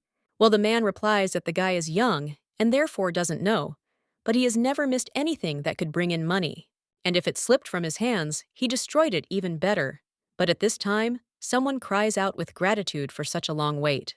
After which the auctioneer states that it is finally time for the last item. This is the treasure of Atlantis from the Sea Fairies magic circle diagram. The head of the trading organization claims that this is what he was waiting for. The man also states that he will focus on the auction, and the guy can go. And he will also say in advance, whatever he tells him, he won't buy stones from him. Well, if he's ready to sell mountains, he'll think about it. After this, Philip just leaves, and when he walks down the corridor, he hits the wall, and also claims that he offered him almost everything and he wants more. His colleague asks what the guy will do, to which he replies that he cannot sell him the mountains, because they are a place where people work. But if the mountains are in their hands, then it is unknown what will happen to the former slaves, and he does not want to act so rashly. His protege says that he agrees, because it's immediately obvious what he's capable of. And then Philip claims that there is only one way left, because they need to start processing the stones themselves. The lady with red hair at this time claims that this is the diagram of the Sea Fairies magic circle, but the main character wonders what is so special about it, after which the woman screams, does she really not know the scheme of the Sea Fairies magic circle? And is she really primitive because it is such a treasure? This book is the dream of everyone who has dedicated themselves to making magic stones, to which the main character replies that she does not know. Well, and then he gets a little surprised and asks if she made the magic stones. The girl replies that yes, and she is not a simple master, but a special one of which there are only 10 people in this world. She makes the best magic stones. The main character thinks that she doesn't understand at all, but it seems that she is really good at this. Well, the woman takes off the glove from her hand and shows the scars, and also claims that it is all in the past. Lyra understands that these are all wounds, but this is definitely not an accident, after which the girl thinks who did this and why.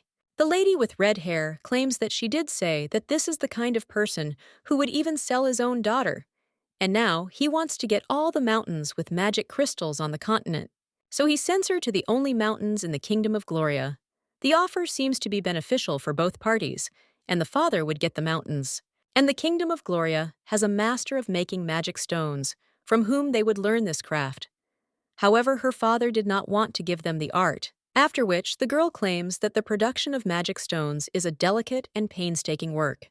But with such a shaking hand, it is impossible to make it.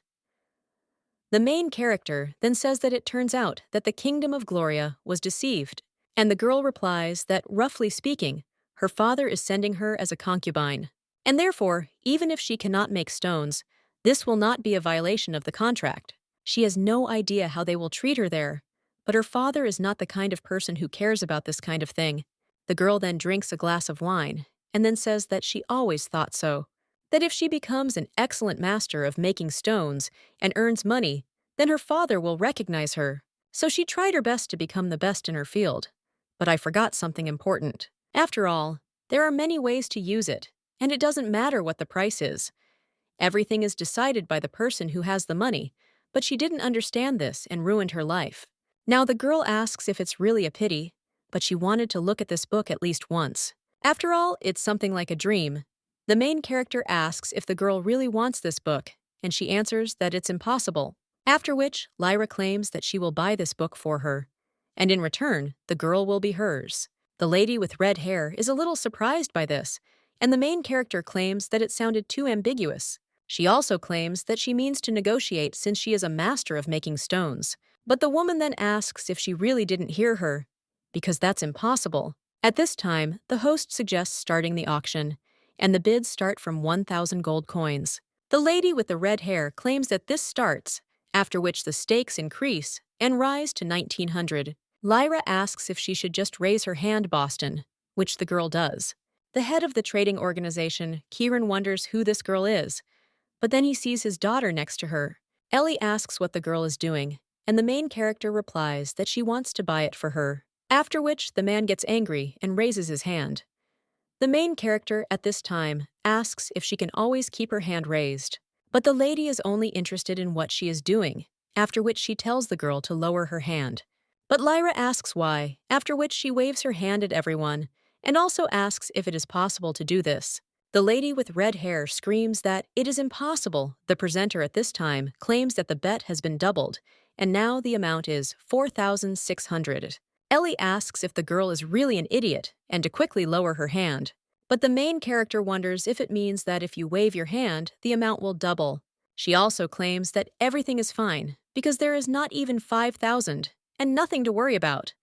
But the woman screams that it is not about money, after which the man asks several more times whether anyone will bet 4,700, and if not, then the scheme of the Sea Fairy's magic circle is taken by the lady from the second floor. The main character is happy after this, and the host says that this is where they end today's auction, and thanks everyone for participating. A little while later, the main character is already holding this book in her hands, and wondering if there is some kind of magic sealed there too. Ellie suggests that the girl go faster, because if they get caught, they're done for. But the main character asks why she is so scared, after which the girl replies that it is because she does not know anything. After all, her father gave in, not because he didn't have money, but because he thought it would be cheaper to put her into eternal sleep. The man at this time claims that it is not bad, and that is how it is. Ellie asks if this is really the father, and covers the young lady with her body. A little while later, they are already sitting at the table, and the lady with red hair claims that this child does not understand anything. After all, she didn't even know that you can double the bet by waving your hand. The main character claims that it was not a mistake, but the girl immediately screams at her to keep quiet. The man claims that as far as he can see, the girl really knows nothing, after which he suggests ending it. He hands her a ticket for 3,000 gold coins, and if she doesn't want to fall into eternal sleep, then she should quickly take the ticket and give her the book. Well then, Lyra, She says that her grandfather got something mixed up because she paid 4,600 for this book, and he really can't count if he wants to buy it for 3,000. The man claims that 3,000 gold coins is the appropriate price for the product, so no fool would buy something at a price higher than its cost price. The main character says that if he really wanted to, he would have put her into eternal sleep long ago. And does he really think she is an idiot? After which, the man gives a final warning and offers her to give the book for 3,000 gold coins. Otherwise, he will take her life. The main character then picks up the book and asks if he wants it to, which the man replies that he does, and that she should give him the book quickly. But the girl at that very moment throws it into the fireplace and claims that the book slipped from her hand.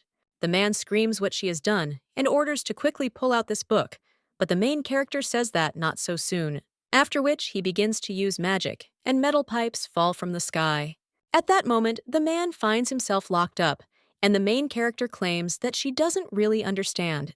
Well, if she bought a book for 4,600, then she can sell it for at least the same price. But why does he decide everything himself? And about this girl too, is she really worth one mountain? Therefore, let him not make her laugh, because that can't be. The main character also tells her to leave her nasty dad, and offers to cooperate with her, because she will take care of her. While the lady with red hair is wondering if she has any value at all at the moment, because she is worth even less than one mountain of magic crystals with such a hand. The main character places her hand on hers, and claims that she determines her own worth. The price that her father gave her means nothing, after which the girl claims that she understood and agreed. Lyra claims that this is an excellent solution, but at the same moment, the girl's father screams at her to wait and stop talking nonsense. After all, Ellie is already being sent to the Kingdom of Gloria. Lyra claims that yes, and she knows about it. But let him listen, that if he wants something, then let him achieve it somehow on his own, without selling his daughter. Well, the man then says that he only found her a partner as a father, after which the main character says that he really did it as a father.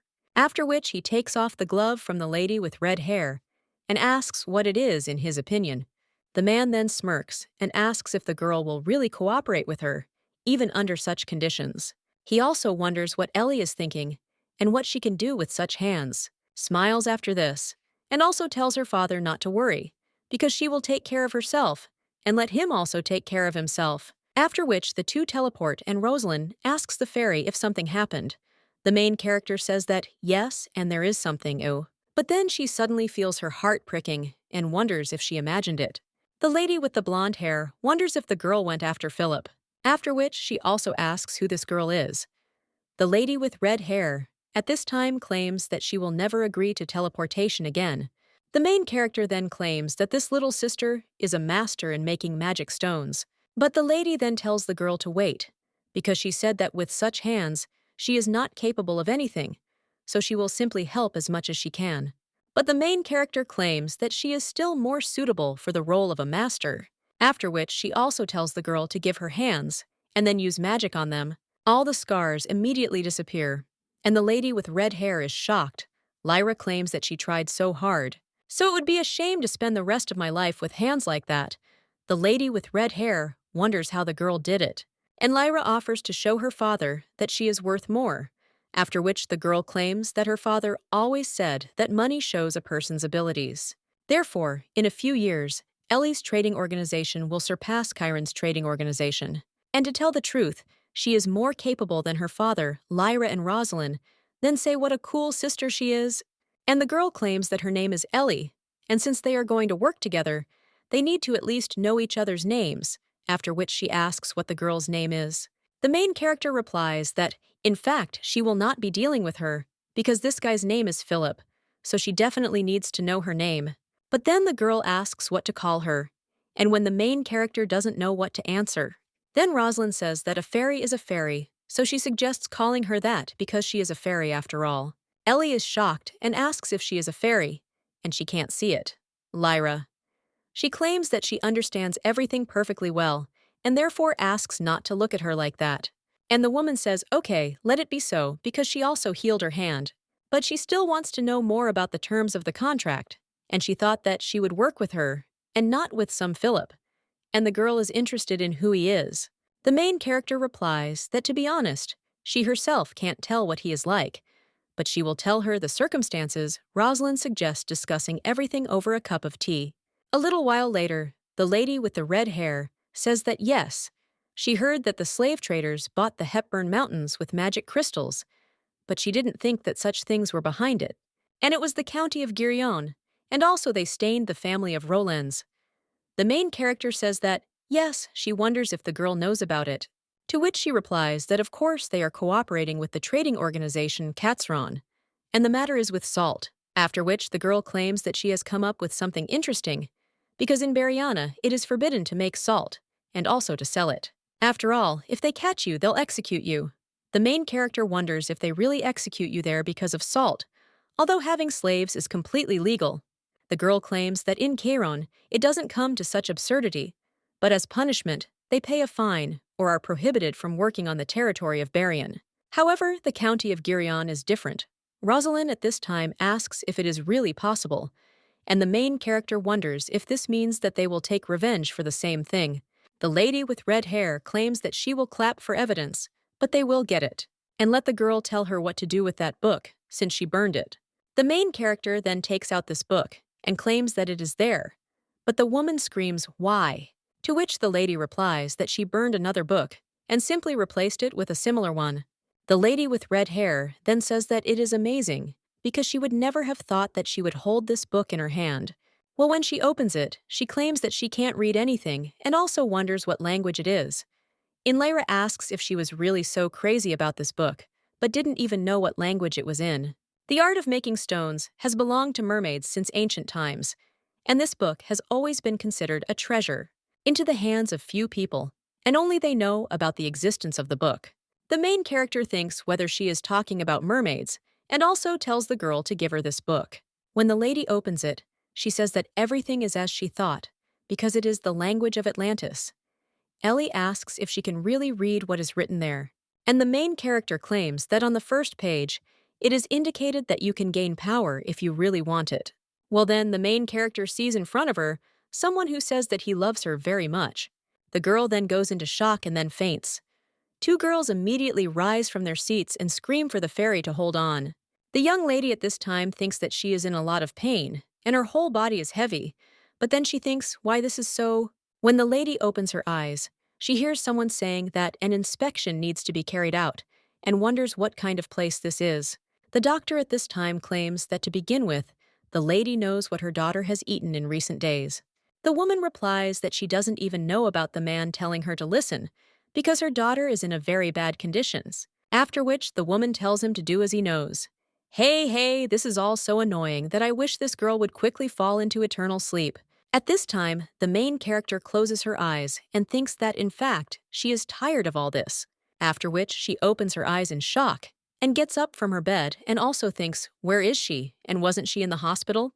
The girl looks at herself in the mirror and realizes that she has purple eyes and that platinum-colored hair again, so she wonders whether the hospital was with sleep or whether the sleep is what is happening now. At this time, someone turns to Mr. Pian and says that he did a great job, after which the guy thanks him. But when he enters the room, he is surprised because he sees the main character there. He wonders what she is doing, and even without light. Lyra says that he is the real Pian. Boris asks if there really is a fake one, to which the girl replies that no, and she is just glad to see him, after which the young man leans towards her and asks what happened. Lyra replies that she had a dream, after which the guy asks what kind of dream it was, and the lady replies that it was an ordinary dream, where she simply ate alone and lazed around alone, and where she simply suffered in solitude, as if it's something completely normal, and it's just a normal dream. Well, the guy then puts his hand on her cheek and tells the girl not to cry. Lyra asks what he's talking about and claims that she's not crying. Pian claims that it's hard for her alone, after which the main character puts her hand on his and says that it feels so warm. And the guy is really real, that's why she's so happy. The young man is only embarrassed by this, after which he turns away and says yes. At this time, his mother passes by and watches all this, smiles, and closes the door. The main character wonders if the guy really trained until late today, to which he replies that yes, it was a hellish night training. A little while later, the lady with red hair says that she is right there, after which the main character asks how she is feeling. Lyra also claims that she used too much magic that day, and Ellie claims that it looks like that because they called a doctor, but he said that she was just sleeping. The main character also asks how the girl is doing, to which she replies that, since she doesn't understand the language, I tried to repeat from the pictures, and there are things that she can do, and also things that she can't. But in the end, nothing worked out for her, and the woman asks how the lady is and thinks what the problem is. The main character claims that it was written that you can gain power if you really want it. And maybe that's true. Well, the lady wonders if there is anyone else who wants this power more than her. Well, then the main character wonders what the matter is. She also thinks how unfortunate it is, and since the girl tried it, maybe it's worth activating. After which, the main character uses her power, but says that she has a slightly strange feeling. The lady with the red hair claims that she saw this on this page and is interested in what is written there. Lyra claims that this is the magic of creation, which shocks the girl, after which she tells the lady to give her this stone. She also tries to really want it, and the stone comes into action, after which a handful of gold coins appears on the table. Well, after this, the stone cracks, and the lady with red hair says that this means this is the limit. 12 gold coins are not enough, so they need at least 1,000. Otherwise, there will be no point. The main character says that you can still create something that has a value of 100 gold coins. The woman then suggests trying different methods and points to one of the lines and tells the girl to read it. Lyra claims that this is healing, and the lady with red hair is shocked. The main character wonders why she is so surprised, because she can heal too. But the woman claims that creation and healing are not usually used with magic stones, and only in the Barian Empire can they be used. Well then, Ellie suddenly goes silent. The main character asks what it is, and her interlocutor replies that it's nothing. And she doesn't care if it can become money. So in short, they will make a powerful discovery, and this is a chance to earn big money.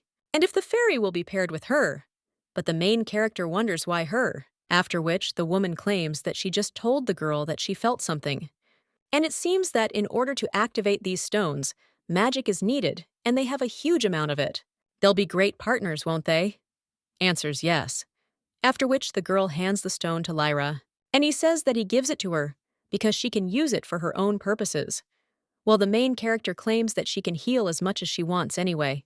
Ellie claims that she does and others do not, so let her give this stone to her loved one. At this time, Pian is on the battlefield, after which he throws one of the guys away. The judge then calls for a stop and states that the outcome of the battle against 4 is determined. Pian emerged victorious. The boy's mother smiles at one of the losers after this claims that it is still Jean's. But this guy is still, he gives after all 1 beat 4. Someone else says, what kind of nostalgia is this?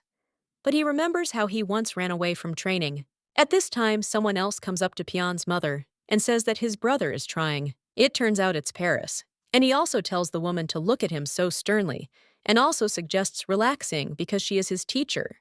And when he becomes emperor, even if she doesn't want to, she will have to respect him. The woman understands that her nephew is so stupid, and she doesn't like him, but she'd better not quarrel. After which the guy smiles and says that he would like to wrestle with her son. Surprised by this, and the brunette asks if he can do something and answers yes. A little while later, the two are already standing opposite each other, and the judge states that they will fight to the bitter end. However, if one of them drops the weapon and surrenders, the fight will end. The man standing next to Pian's mother asks if the lady is sure, because he understands that the gentleman has grown up in these few months, but he will not be able to cope with Paris, who has awakened the dragon within himself. The woman says that of course it is dangerous. However, Paris will not allow himself to be humiliated in front of the public. Then the man asks why the lady allowed them to fight. And the woman replies that this is something that Pian would have encountered sooner or later. Paris just wants to assert himself at the expense of Pian, and also at the same time use it for your own purposes. So it is better for the guy to go through this lesson now, rather than later. The referee raises his hand and says, "The fight has begun." Paris turns to his brother and tells him to attack. Pian understands that he is standing in such an open pose, but he cannot get close to him and thinks what to do.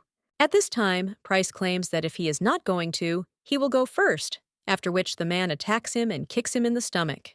He lifts the guy by the hair and asks if that's all. If not, then let him get up. He also claims that his brother is good-looking until he gets annoyed and then slams his face into the floor, and also says how sad that, except for his face, nothing shines. But at least I liked that he doesn't let go of the weapon. And also, it seems to hurt him. After which, Paris stands on this guy's hand and says that maybe the brat won't be so stubborn, and he will simply give up. But then he also says that if he gives up, he will be too ashamed to look into that girl's face. After all, this girl with platinum hair and purple eyes is like a bunny. The guy then says that he will put his brother into eternal sleep. Paris asks what he just said. And Pian claims that if his brother touches this girl, he will no longer be alive. Everyone seeing this comes into shock, after which the guy turns into a dragon. Paris only smiles after this and realizes that his brother has awakened the dragon within himself. One of the servants claims that he could not even imagine that this would happen so soon. And the woman understands that she wanted to show that he is still far from the title of emperor. But everything turned out completely the opposite, so she is speechless. And her head begins to hurt at the thought that now, a fight for the place of the ruler will begin. But perhaps it is for the best that now Paris will not especially belittle Pian. But the problem is different.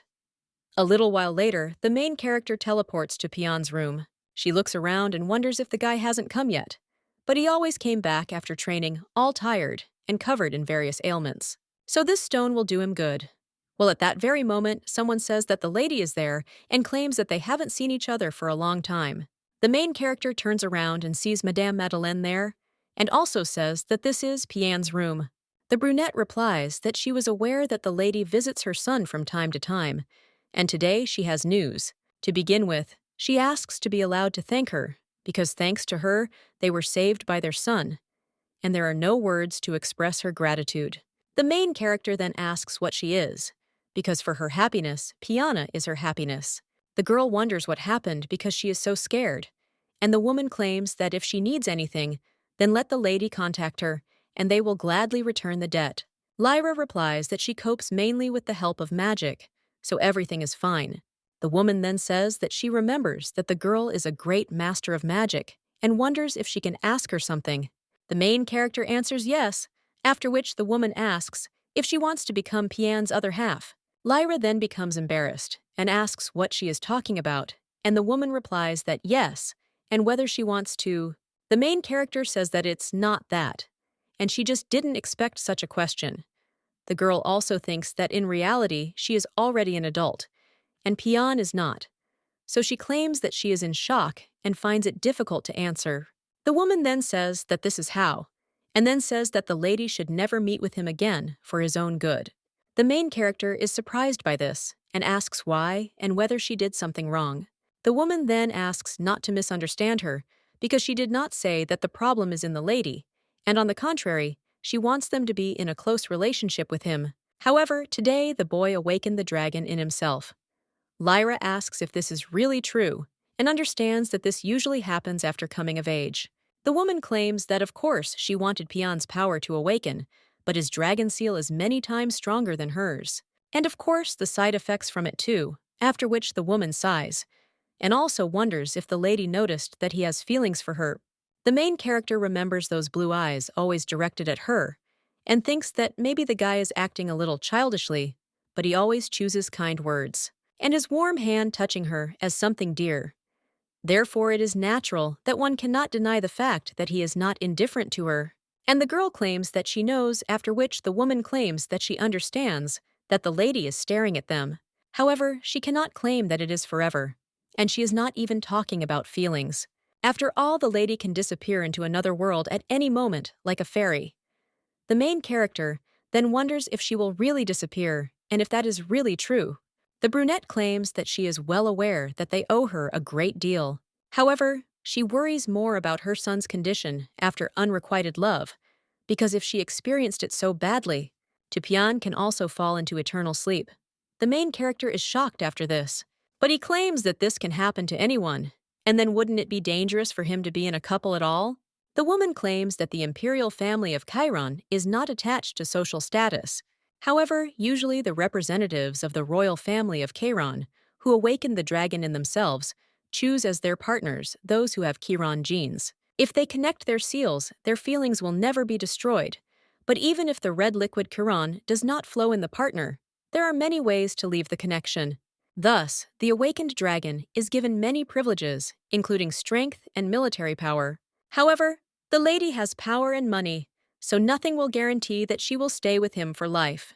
And the woman also kneels and asks that before Pian's feelings become stronger, then let the lady not appear before his eyes, because that's all she wanted to say. A little while later, the main character finds herself in her room and realizes that she has returned and nothing can happen to her in response anymore. Her sad eyes are constantly before his eyes, and he knows that a dragon will wake up in him. The girl wonders why she didn't do anything earlier, although she could have assumed that everything would work out with him. After all, everyone's dream is to flirt with their favorite hero. But Lyra understands that when she first met him, he was a child, and she thought of him more as a younger brother than as a partner. And even if she imagines him as an adult, no one else comes to mind next to him except Helen. After which the girl screams that she herself does not understand what she wants. And wasn't it too cruel for Madame Madeleine to say not to meet with him? And of course, she understands her feelings. But still, what does it mean that she can disappear at any moment? And does she really give them money that suddenly disappears one day? At this time, someone he also turns to the fairy, and the girl screams, "Who said fairy?" It turns out it's Philip, and he's wondering why the girl is so angry about something. He replies that it's nothing like that, and understands that she can't tell him. Lyra claims that they haven't seen each other for a long time with Philip, and she is glad to meet him, after which the guy apologizes and claims that he was too busy with business matters. By the way, he saw her at the auction, because then the lady came for him too, which the girl replies that yes, she wanted to see him as soon as she read the article in the newspaper, and also thought to congratulate him personally. The guy then replies with a smile on his face that he is very happy, and the main character thinks that her heart is healing. At this time, Philip is wondering how about having dinner together, and wondering what the fairy's favorite food is. Well, the main character tells him to listen, because of course she asked for it herself. But could he not call her a fairy when they are alone? Because she was already embarrassed, but today she is absolutely not in the mood to be called that. The guy then says that's how it is and asks what he should call the lady then. The main character thinks what name to tell him, and whether it is worth telling him the real name or the local one, after which she finally says her name in this world, and tells him to call her that, after which the guy does so. And the main character claims that this is a secret for the others, and the guy is interested. Do other people know? To which the girl replies that yes, and that under no circumstances should Pian know her name. Philip then addresses her by name again, and says that he understands the main character, then suggests that they go eat. And she also claims that she wants meat, to which the guy replies that he will prepare it right now. At this time, the lady with the blonde hair is outside the window, and the main character looks at the stone a little later, and she realizes that she forgot to give it to Pian.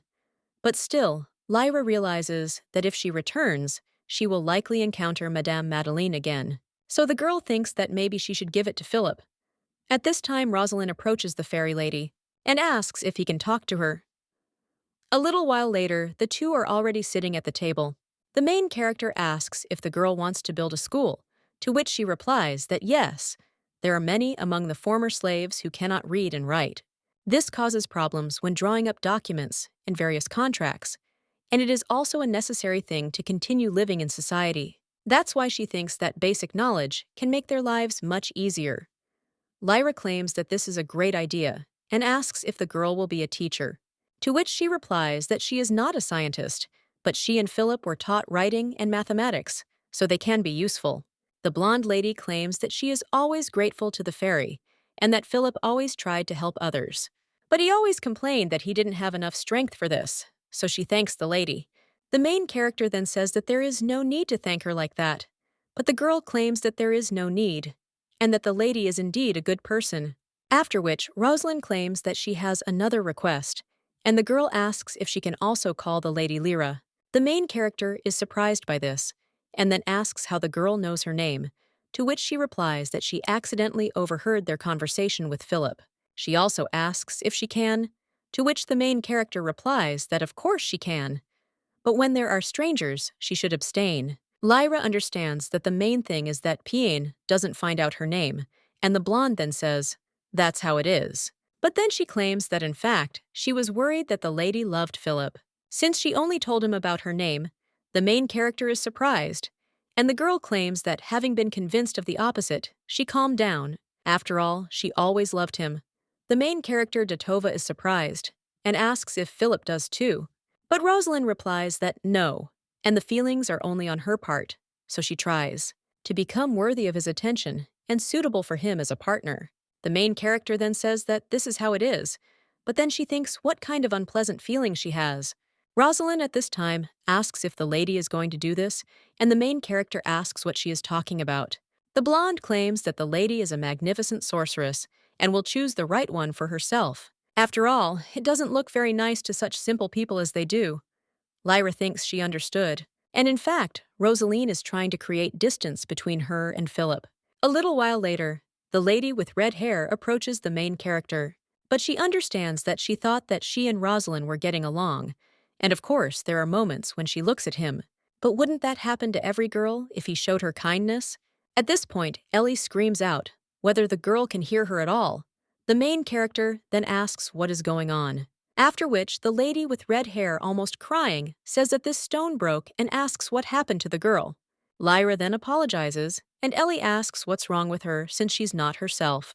The main character asks if her interlocutor has a loved one, to which she replies that she loves everyone. Lyra is surprised and claims that she did not expect this. The girl claims that anyone can be used for money, after which she also asks why the girl is asking and whether something happened to her beloved. Lyra! She replies that if she hadn't answered, she wouldn't have even suspected that she had been listed as a rival. The lady with red hair at this time says that this is why she advises children not to do nonsense. After all, money is more important. The main character then says that she shouldn't have asked the girl about it at all. Lyra sighs and realizes that she was in shock when she heard these words from Rosalina. She can be understood because she would also be wary if the person she always liked was closer to another. But the main character thinks that Madame Madeleine and Rosaline, why did they both blame everything on her? And what is she guilty of? But at that very moment, the stone under the girl's hands cracks. At this time in the castle of the Barian Empire, one of the servants says how boring it is, and his colleague replies that yes, it has become quieter since the princess disappeared. His interlocutor replies that indeed, Her Majesty's mood has become much better. Then one of the guards says that this princess is nothing but trouble and that she should never come back. Well then, someone. He also turns to the guards and asks if they were getting too carried away with their conversation during their service. When the two men turn around, they see Princess Helen there, and the girl wonders why they are standing there because they should quickly tell the emperor what they agree to. After which, one of them informs His Highness that the first Princess Helen de Bariana wishes to meet with him. The man then tells her to come in, and when the girl enters the room, she thanks him for accepting her. The emperor then asks what her business is, to which she claims that she has a request, and asks if he could send her to the northern part, where plant-growing work is being carried out. But the man wonders why she asks him if he will do it his way anyway, to which the girl replies that with his permission, there will be privileges. But the man wonders what will happen if he does not allow it, after which the girl claims that she will take a roundabout route. Then the emperor sighs and claims that she understands perfectly well the reason why he will not allow her. The girl then asks if he thinks she will come back, since she personally does not expect this. After all this, girl is not such an idiot that she doesn't understand what will happen to her if she returns. The man then sighs and takes out his watch, and looking at it, he realizes that she is alive and well. After which, he also wishes for his daughter Lyra to have good dreams. A little while later, the girl falls asleep. But then he finds himself in some room and thinks that this is definitely a dream, because whales are hovering in the air. Then she also notices some child and realizes that she is a little scared. It looks like a horror movie, but she still thinks that it's worth talking, after which the girl turns to the child and asks why he's crying. But the child wonders who the little sister is, to which she replies that she is a fairy. But then she realizes that this has already become a habit for her, after which she claims that her name is Lyra. Well, the child then claims that this is her name, which surprises the main character. But the girl claims that she shouldn't be there, and her place is in the hospital.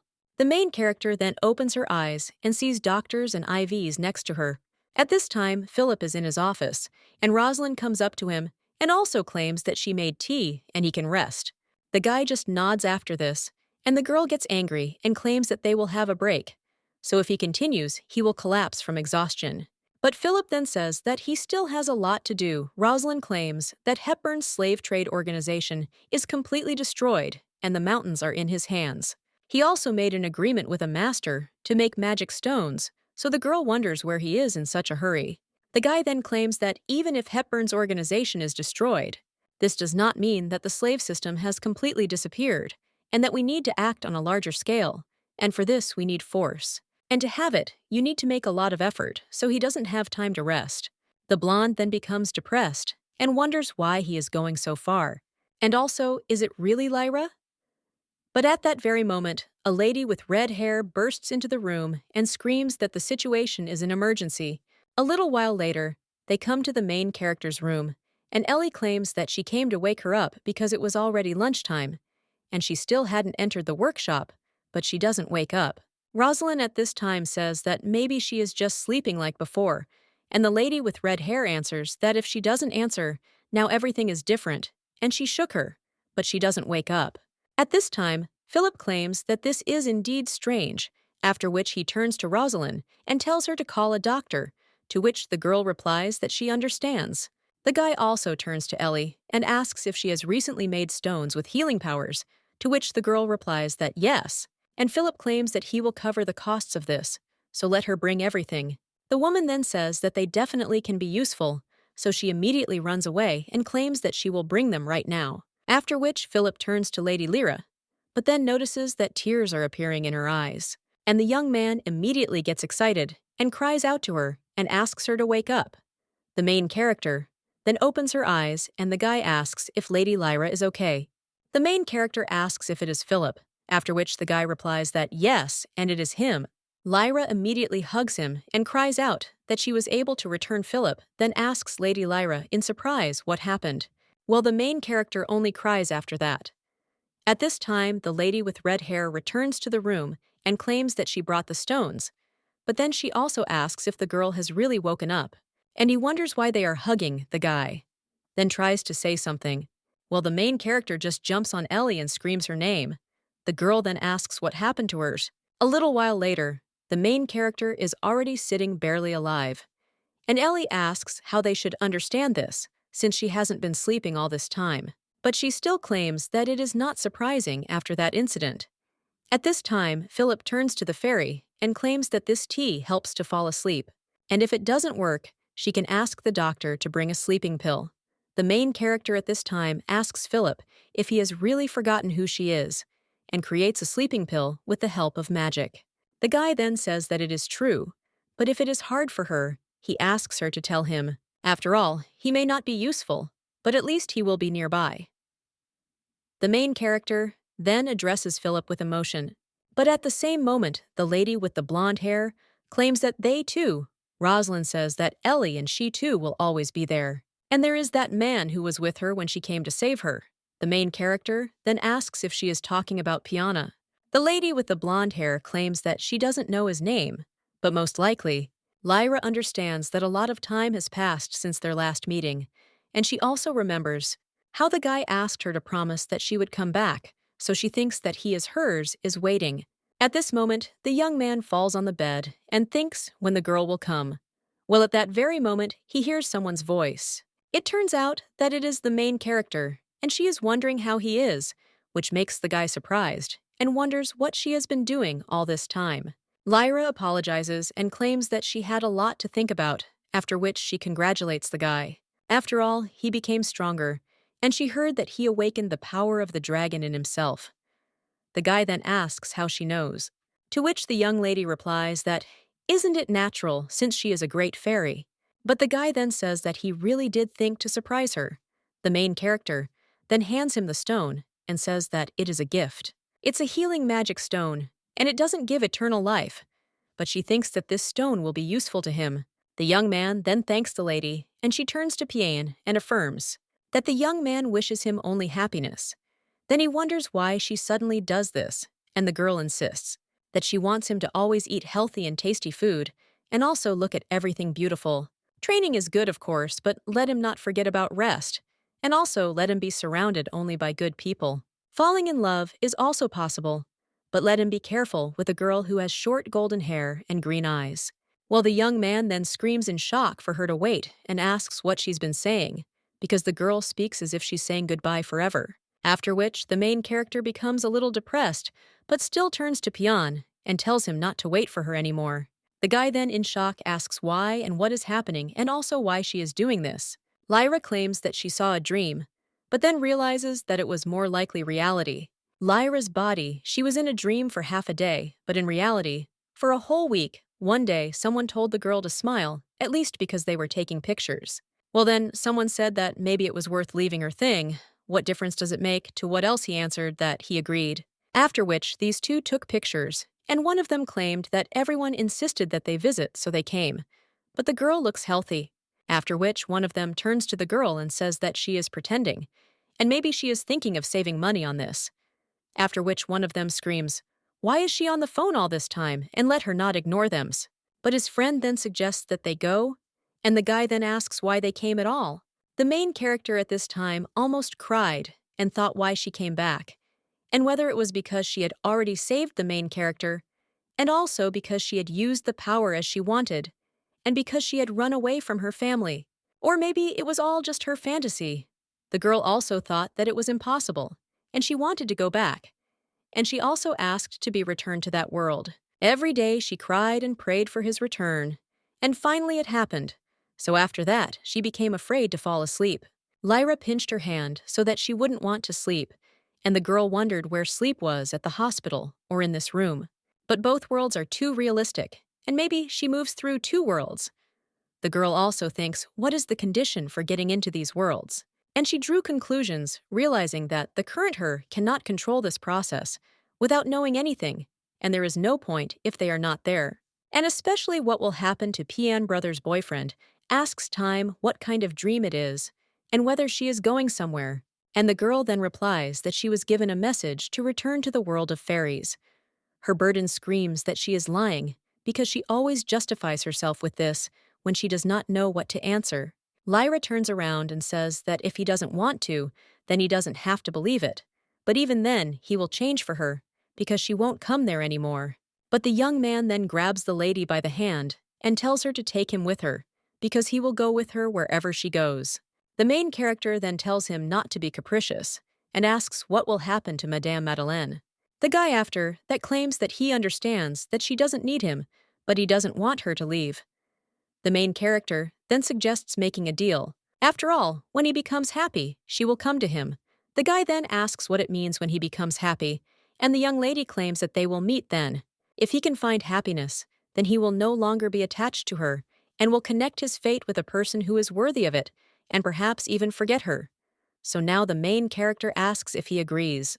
Well, the guy claims that she is asking for the impossible. She won't be there, after which the girl claims that a person is a creature that can forget everything, and let him try too. The young man then tells her not to think, that he will always wait for her, to which the girl replies that she knows, after which she says goodbye to him. But when she teleports, the guy claims that if she doesn't come to him, then he will definitely come to her. From that moment, 5 years passed, and one man was walking in the snow, after which he falls. He wonders if he will die like that.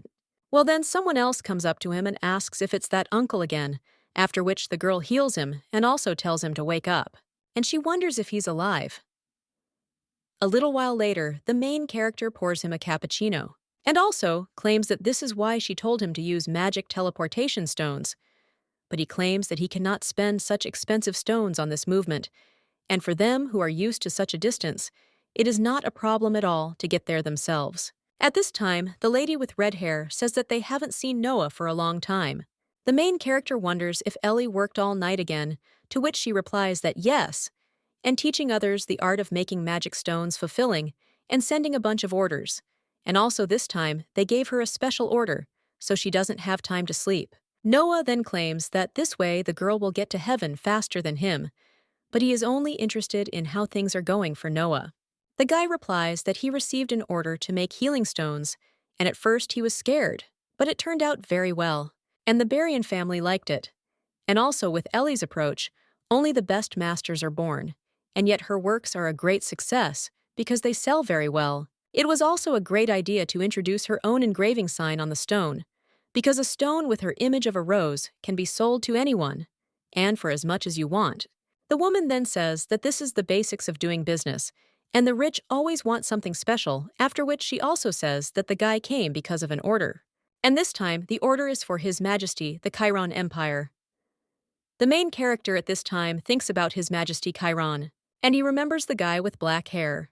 Noah at this time asks what kind of magic it is, and the woman replies that this is magic, with the help of which the ring gives out clothes when he is naked. And they do turn into a dragon. So while they are in this form, they have no clothes on. And when they turn back into people, it is problematic. And also, in order to maintain the privacy of individuals. The main character then thinks that Pion also turns into a dragon, and this guy ordered the ring only for himself.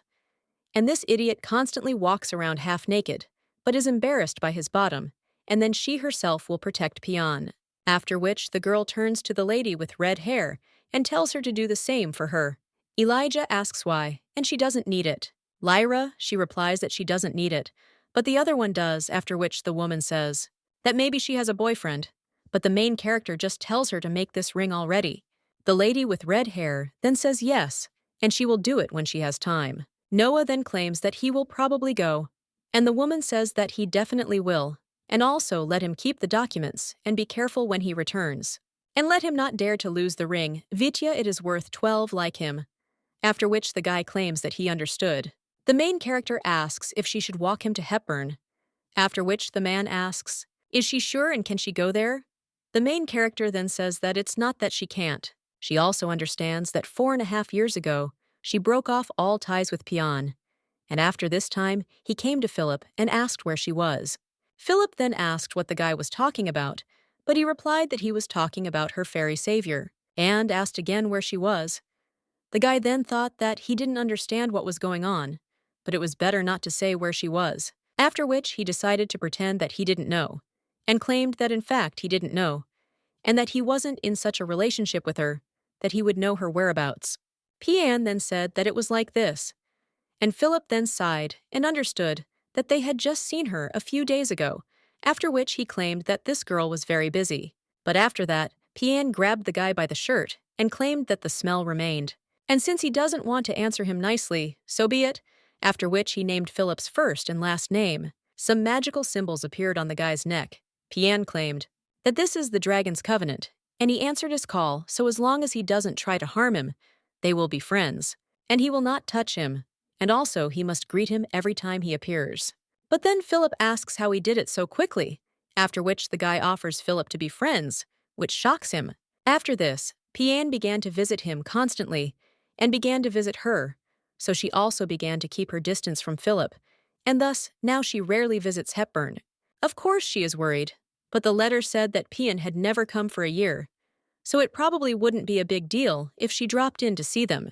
The main character then turns to Ellie and claims that she went too, which the woman agrees, and then the main character teleports. After this, Ellie decides to go to bed, but suddenly hears someone knocking on the door, and thinks that if it was a stranger, he would have fallen into a trap, and besides Noah, no one comes to them.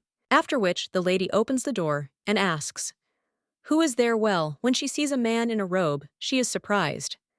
The main character at this time is already in another place. Noah claims that magic is indeed convenient, but at that moment the girl is pierced by a strong pain in her chest. The man immediately screams, "What is it?" And an order fly, after which she answers that she has something sharp heart pity, but the man claims that this is a problem. Lyra. He claims that everything is really fine because the doctor said he didn't see anything terrible, but the man then tells the lady not to overexert herself, and he will go take the cart and let her sit there quietly. Lyra claims that it wasn't worth it, but Noah replies that it is impossible because she must obey adults. A little while later, they are already riding in a carriage, and the main character claims that she thought it would be a magnificent carriage. The man replies that the main thing is that there is transport, after which the main character says what a greedy man he is. Well then, the girl thinks that maybe it's even better this way. At this time, the guy asks how she likes the city and whether it's true that it has just changed, to which the girl replies that yes, and there are more people, after which she asks when he managed to become like that. Noah replies that significant changes became noticeable about 2 years ago, but the main premise was an event 3 years ago. The main character wonders what this event was 3 years ago, and the man asks if the lady knows that Philip has become a baron, and the main character says that she definitely does. And of course she remembers, because that time she helped him arrange the business with Salt. Noah says yes, and Philip used this evidence and also blackmailed the Count. The Count, of course, did not want to part with life, so he quickly fulfilled Philip's conditions. The Count then claimed that he was wrong, and that Roland's was not a traitor at all. Of course, the Count got what he deserved, but it was still better than being executed. The main character thinks that selling salt is an execution, but enslaving people is bypassed by the law, and she does not see any logic in it at all. The man claims that since then, there have been more people on the territory of Roland's, and the people who could not withstand further pressure from the Count all fled to Roland's to seek refuge from the dictator. Philippe warmly welcomed them and gave them work and housing. Usually such situations cause discord between territories, but the Count, who had no choice, could do nothing. Thus his power and territory fell apart. And now everyone lives there happily. The main character claims that this means that Philip is a good manager, to which the man replies that of course, in the southern part, now practically without working life in the city, is flourishing as never before. The children are playing, and he has never seen a child in despair. And it's all thanks to Philip. After this, and realizes that she has a feeling that she is also being praised, and it is good that she saved him. Then, well, at that very moment, these two hear someone scream. When the main character turns around, she sees a big wolf and asks what it is. Noah claims that this is an unusual wolf because it is a demon, after which he curses him, and also claims that this time he did not take a magic stone to deal with such. He also asks if the lady can help, to which she replies that she would be happy to, but he is too big to use wind magic, and if she makes the wrong move, the residents could get hurt. Therefore, it is necessary for him to stop. However, when the wolf is about to run up to another guy, he only raises his hand, after which the wolf suddenly stops. The main character understands that this is her chance, after which she raises the boulder into the sky and immediately throws it at the wolf. The residents are surprised at this time and ask whether the stone really flew from the sky and whether this is God's punishment. One of the men turns to the guy who was almost beaten by the wolf and asks if Leon is okay, and the woman claims that the boy was literally a hair's breadth away from falling into eternal sleep. Someone else asks if this wolf is no longer alive, and someone else answers that, of course, because a stone of that size fell on him. The young man with blue hair, at this time, looks at the main character, after which he smiles. Lyra at the same moment suggests to go from there quickly, from which Noah is a little surprised. He also claims that it is strange that the demon stopped so abruptly, and the main character understands that it was not of his will, because that guy with blue hair did it. He is the most unpredictable character of all in the work of the Dragon and the Empire. This is the Blue Dragon, Daniel d'Astoria. The main character also wonders why he is there, and she has a bad feeling from this look. A little while later, Noah claims that they have arrived, and the main character at this time says, what a nice house they moved into. Noah claims that the guy was given this villa as collateral, but the main character wonders if it is possible to live in this house like that, to which the man replies, why not answer? Anyway, the guy will eventually become its owner. Usually he is good, but when he needs to become simply unbearable, he is a master at this, and now there are many who fall for his tricks. Lyra then says that she is even scared, and the man claims that basically everyone who thinks of dealing with his bank is just an inexperienced fool. Noah also claims that he will go into the warehouse and let the girl go forward, to which she agrees. A little while later, the lady knocks on Philip's office door and says that they haven't seen each other for a long time. The guy is surprised after this and wonders why she is coming in from the window and what she is doing there anyway, because she should not be there. However, the main character says that instead of a joyful meeting, he will scold her. And before he was nicer, after which the guy is a little surprised and also inhales and claims that of course he is glad. After all, they haven't seen Lady Lyra for a long time. Well, Philip still claims that it's very risky because what if the lady crosses paths with this guy? The main character tells the guy not to worry because even if they cross paths, nothing will happen to her. Philip also says that, of course, he won't raise his hands against her. The movie can be tied to a contract because he always appears unexpectedly, and as soon as he forgets about him, this guy is right there. And now he has a phobia of people with silver hair and blue eyes. The main character thinks how good it is that she didn't tell this guy her name, but she also claims that he hasn't been around for a while, to which the guy replies that he hasn't been around for a year. Well, he doesn't think that he gave up searching and most likely found another way. The main character is a little downcast after this. But then he also turns to Lady Lyra and says that it turns out she is there. The main character then asks in shock if this is really Rosalina. The girl answers that yes, and says that they haven't seen each other for a long time, but she found out from Noah that the lady had returned and immediately ran over. But the fairy is still just as charming. The main character then says that Rosalina has become a beauty and asks if she can call her Lady Rosalina. The girl then smiles and thanks, but claims that she thinks it is because she eats well, unlike when she was a slave. The main character then thinks that she also eats well, and the blonde then asks if the lady wants to have dinner together today, because there are many delicious places there. Lyra immediately says that she will go, but Philip screams at her to wait, because it is too dangerous, and he can watch. Rosalind wonders if Philip has already forgotten how strong Lady Lyra is. But the guy claims that even that is not possible, after which he claims that he will order food from any establishment so they will eat at home.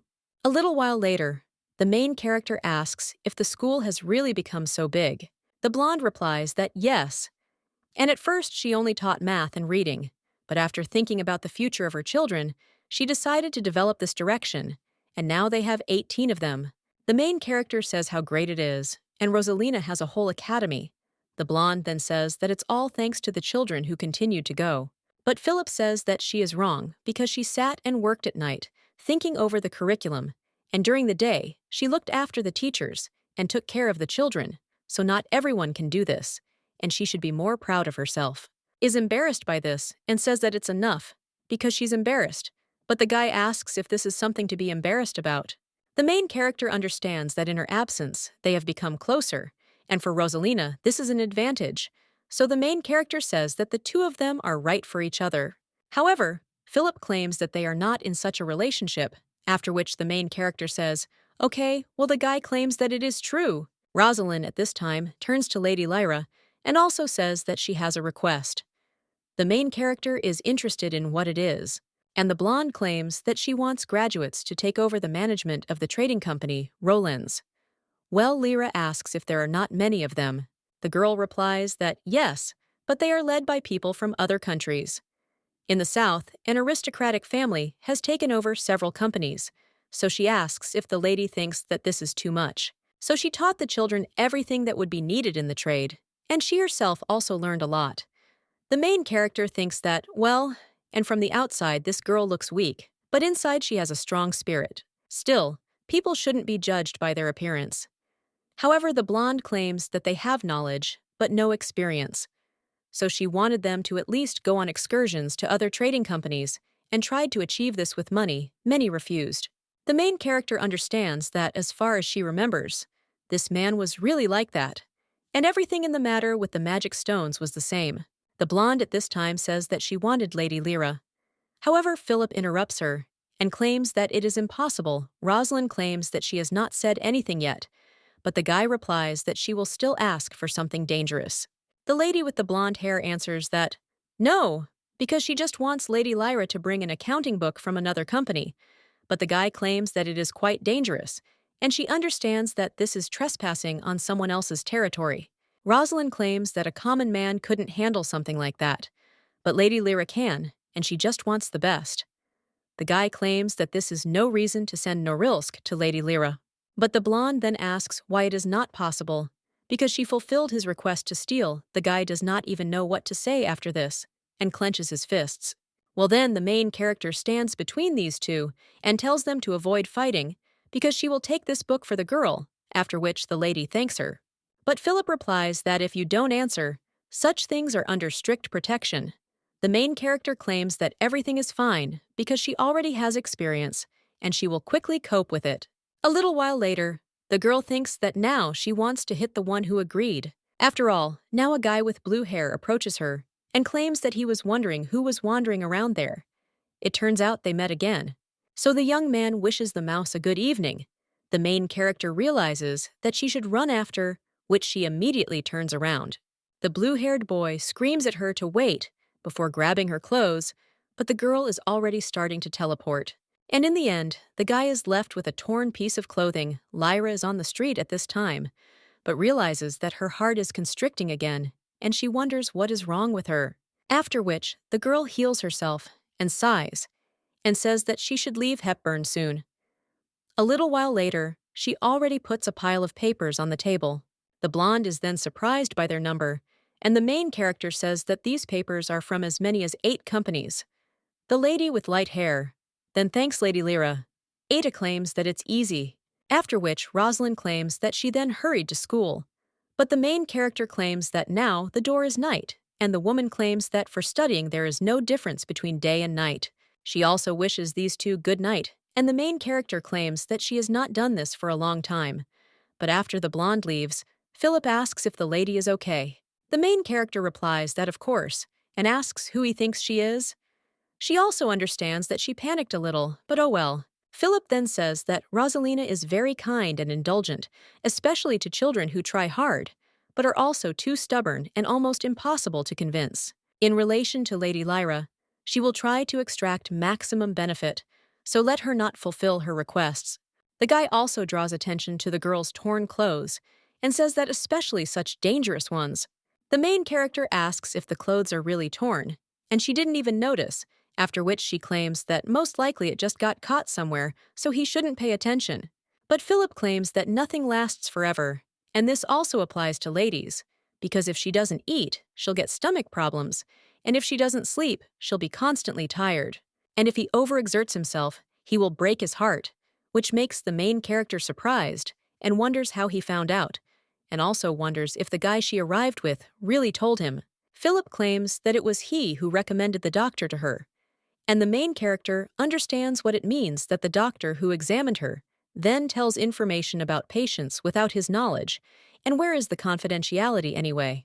Lyra also claims that since he knows that she has no problems, and if she gets hurt, it will be her choice. So the girl suggests closing this topic.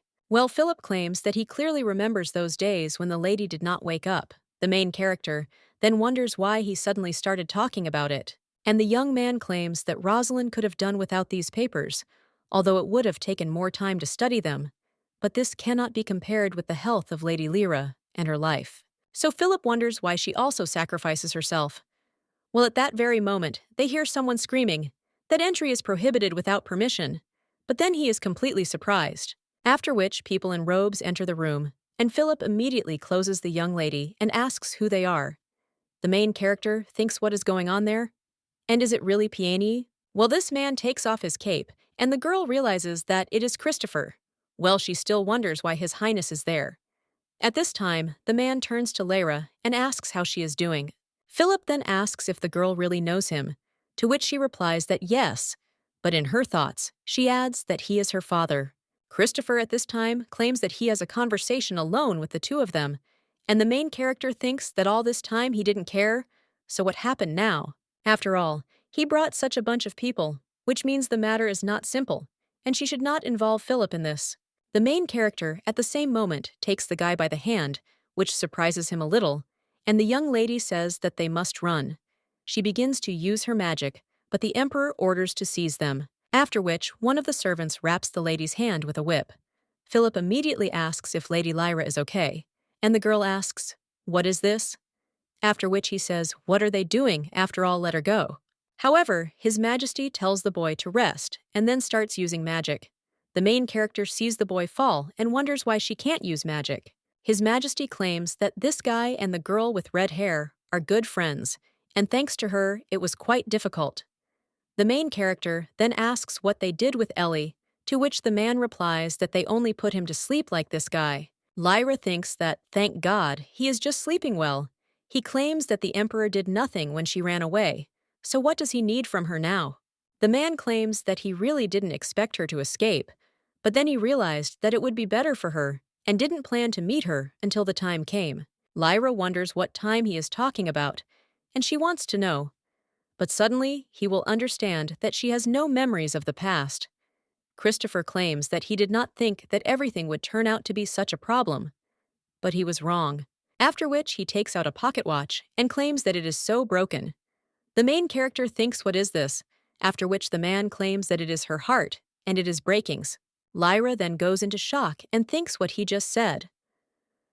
The man claims that, of course, she will not fall into eternal sleep immediately, but to wait more time, after which he asks if it is possible to examine her. The main character only gets angry about this and understands that her hand is now tied up, and he also asks her permission, but she still can't use magic.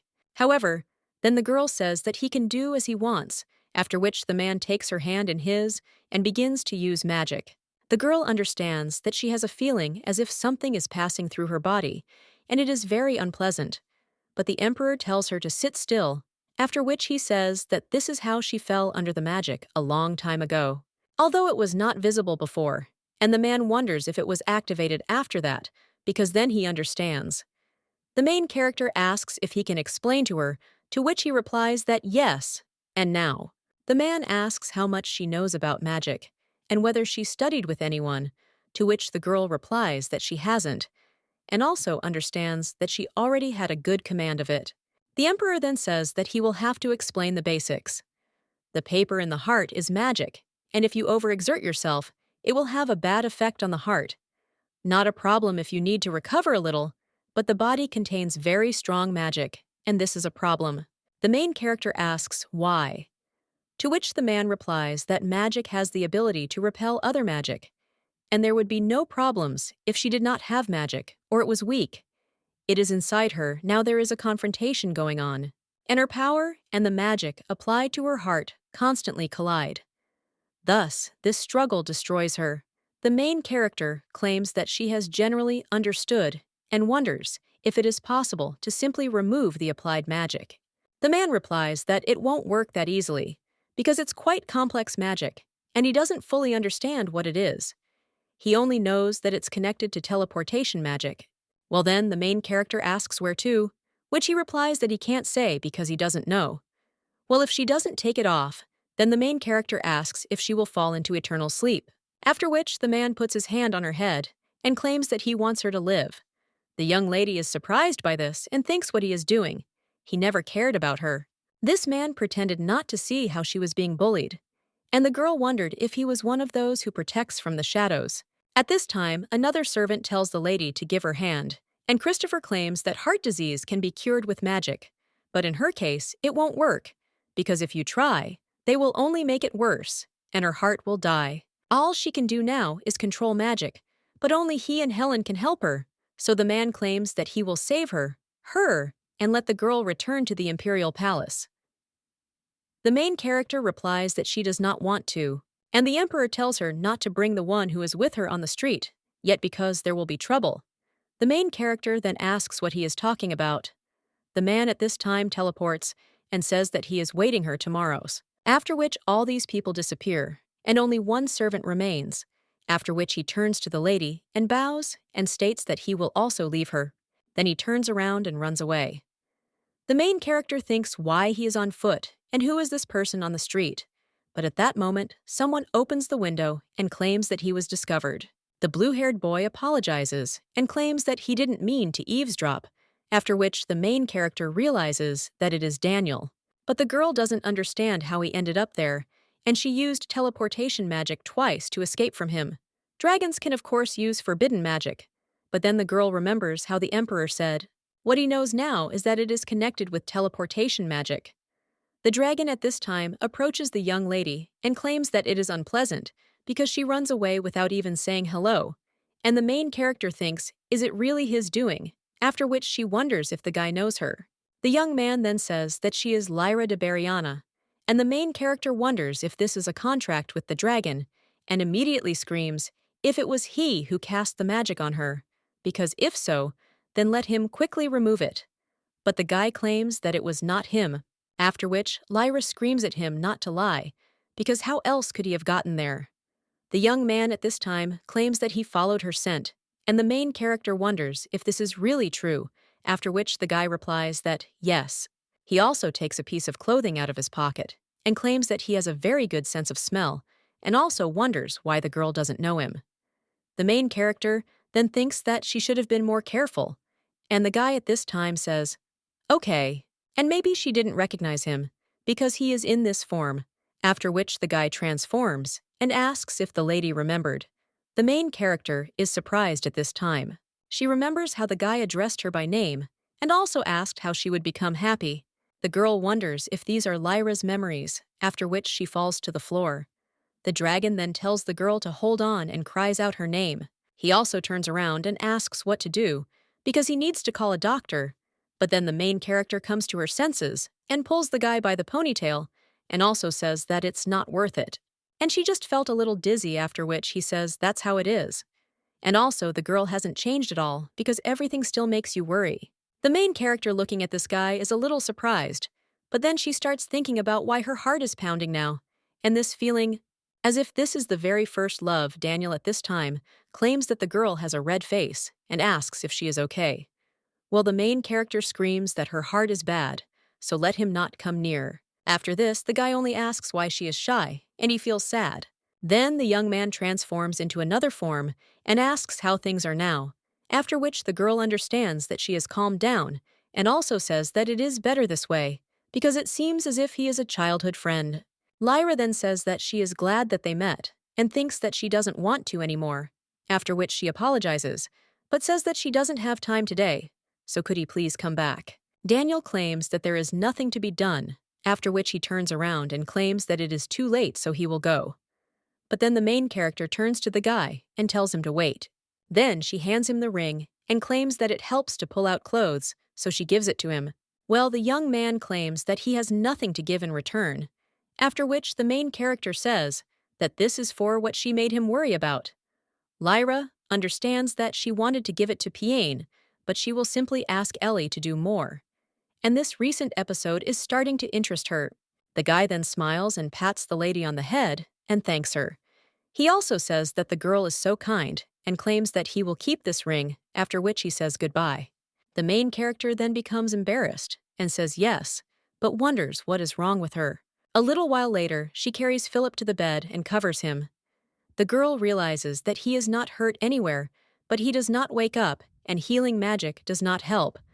So the girl wonders if she really has no choice but to turn to the Empire. The main character then sighs, but realizes that she does not have time to realize what is happening, and wonders if her heart is stopping. Although she also asks if she should trust him at all, and maybe he just wants her back. But the girl also thinks, why only now? And even says such phrases as that, he wants her to live. The young lady then screams, what is this, because she's about to explode. But then Philip begins to come to his senses, and then turns to Lady Lyra. The main character immediately runs up to him and asks if the guy is awake. Well, he just takes the lady's hair in his hand and says that he is so glad that she is okay. After which he also says that he will sleep a little more and switches off. The main character wonders if he is talking in his sleep, after which he sighs, and also understands that she needs to think calmly. After all, if the Emperor himself intervened, then it means it's serious, and it means it's not just her problem. But then the girl wonders if she's really forgotten something. A little while later, the lady with red hair claims that she thought she would fall into eternal sleep once she sold a mermaid deodorant against fish odor, and she almost drowned, so she thought she was already in the next world. The main character wonders what she was thinking, after which she also apologizes because of no Ellie suffered, but the girl tells her to stop, because you need to apologize when you've done something wrong. Well, the girl wonders why the lady is now asking her for forgiveness. After all, whoever he is, the Emperor or someone else, it doesn't matter to her because she will figure it out. But he should have come earlier for his beloved princess. The main character then asks how the girl knows, and she replies that she started noticing from the very beginning. And she did say that healing and creation is a skill of the Baron family members. Well, she thought that the girl was not from the imperial family only because she did not have green eyes. And when a handsome man with green eyes came for her, she was finally convinced. And she doesn't care whether she is a princess or a wife. She will still have to do her job carefully. The main character then claims that tomorrow she will have to be in the palace for some time, and at that time she will not be able to help her. The man with red hair then claims that she guessed, but wonders why for a while, and whether she is not being returned forever. Lyra answers that when everything calms down, she will return because she does not want to be there, and the lady with red hair then turns to Lyra and also asks if she knows that she is the most skilled and attractive master of the best magic stones. The main character replies that yes, she thinks that it seems to her that in this regard she will never change Ellie, then says that therefore if something happens, then let the girl always come to her, and if she runs away again and also remains alone, then she will be able to provide for her. The main character then smiles and asks if it is true and if she will take her words back later. The woman then only wonders who the girl takes her for. And the next day, the lady with the red hair wakes up and also thinks that her head is splitting, and she drank too much yesterday at this farewell party. Lyra went, but when she enters one of the rooms, she sees boxes with something there, after which she comes closer and thinks whether there is magic in these stones and whether the girl made all these boxes that night. Looking at them, the lady with red hair claims that now she simply has to support her. The main character is in the palace at this time. One of the maids greets her and states that her name is Hannah Estelle and that it is an honor to be her servant Lyra, then says that yes, she wonders if this is really the same private palace, since it has changed so much. The maid replies that yes, there was no one there for a long time, so His Highness did the restoration himself. The main character wonders if he really did it himself, but the maid claims that the magic of creation is magnificent, because in just one day, he is completely new inside and out. Lyra understands that she completely forgot that he can also use high-level magic, and the girl wonders if this is because all the time among her surroundings, she was the only one content with this. At this time, the maid asks whether to give the lady a tour, and Lyra agrees. As they walk through the palace, the maid claims that yesterday His Majesty suddenly came to her and offered to become a lady's servant. She thought for a long time, but decided that it was a 1 in a million chance. Their family is quite low status, and they don't have any friends from the capital, so it was her dream to become a servant. The main character thinks that this girl is of course nice, but she is such a chatterbox, just like a high school student during a break in high school. The maid at this time claims that she will really try, and Lyra understands that she likes this type more than some arrogant aristocrat. Hannah also asks if the lady thinks she is lucky, because the emperor personally took care of the palace and chose the servants. So as far as she remembers, the lady is very dear to him. The maid also says that she is a little sad on the street and feels sorry for that beautiful table. But when the main character looks at it, she is a little surprised. The maid at this time asks if it looks unusual, because it is a table like a birdcage, and she did not notice it at first either, because everything around was overgrown. As she knows, the magic of creation does not concern living things, so it will take time to bring it into a beautiful appearance. The main character at this time remembers how she was little and addressed her Daddy Highness, and also claimed that she learned a new songs. Her mother turned to Lyra and claimed that he was the current ruler of the country, so let her call him His Majesty or Father. The girl then said that he was her dad, so he could be Daddy Highness. The man claimed that he partly agreed, and before becoming a father, he became a ruler. That's why he was called Dad for the first time, and he thanked the girl. Now the main character is surprised and thinks, if these are the memories of this girl again? But what kind of peaceful atmosphere is this, because they are like a family? The lady is okay, and if she is unwell? But the girl replies that no, everything is fine because she is just tired. Hannah then says that for sure, because the lady has returned from the northern part. She was told that she had been going to the academy in the northern part all this time, and the main character thinks that this is how he explained her absence of 6 years, after which she says yes, and the maid asks how it is there, and also if there are many handsome guys. She also asks the lady which one she likes more, and is it hotter or colder, to which the main character replies that she doesn't even know. And the maid then claims that the one who takes first place is definitely a handsome man. This is Pian-haired. They say he is the perfect guy, and the girl asks if the lady knows him. The main character realizes that she would happily talk about him until the morning, but not this time. After which, the lady with a smile on her face says that no, she has not met him, and also wonders if he is really that handsome. But the maid then claims that she thinks they will see each other soon, because he has returned there. Lyra wonders if Pian has arrived in Barianas, and the maid says that it is true, and the lady does not know because of absence. So she will explain now. His Excellency, Duke Hayard, sent a letter that he wants to transfer the status to his son, but on the condition that his mother also returns. The main character thinks that this damn old man used them again, and Hannah claims that they say she still has doubts, but most likely she will give consent since the future of the child depends on it. The maid also asks how the Duke has the audacity to do this, because the reason for her leaving was betrayal on his part, and there is no one who does not know about it, because even she found out about it in a distant village. But Hannah claims that it is very strange that she is not yet divorced, because if she were in this woman's place, she would have done so long ago. The main character understands that the lady does not even get divorced, and that means that the sadness is so strong. And Hannah claims that, as a girl, she would like to support her, because if a man cheats once he can do it again. The main character answers that she agrees, and sometimes it is even better not to see each other. The Empress is in the garden with Helen at this time.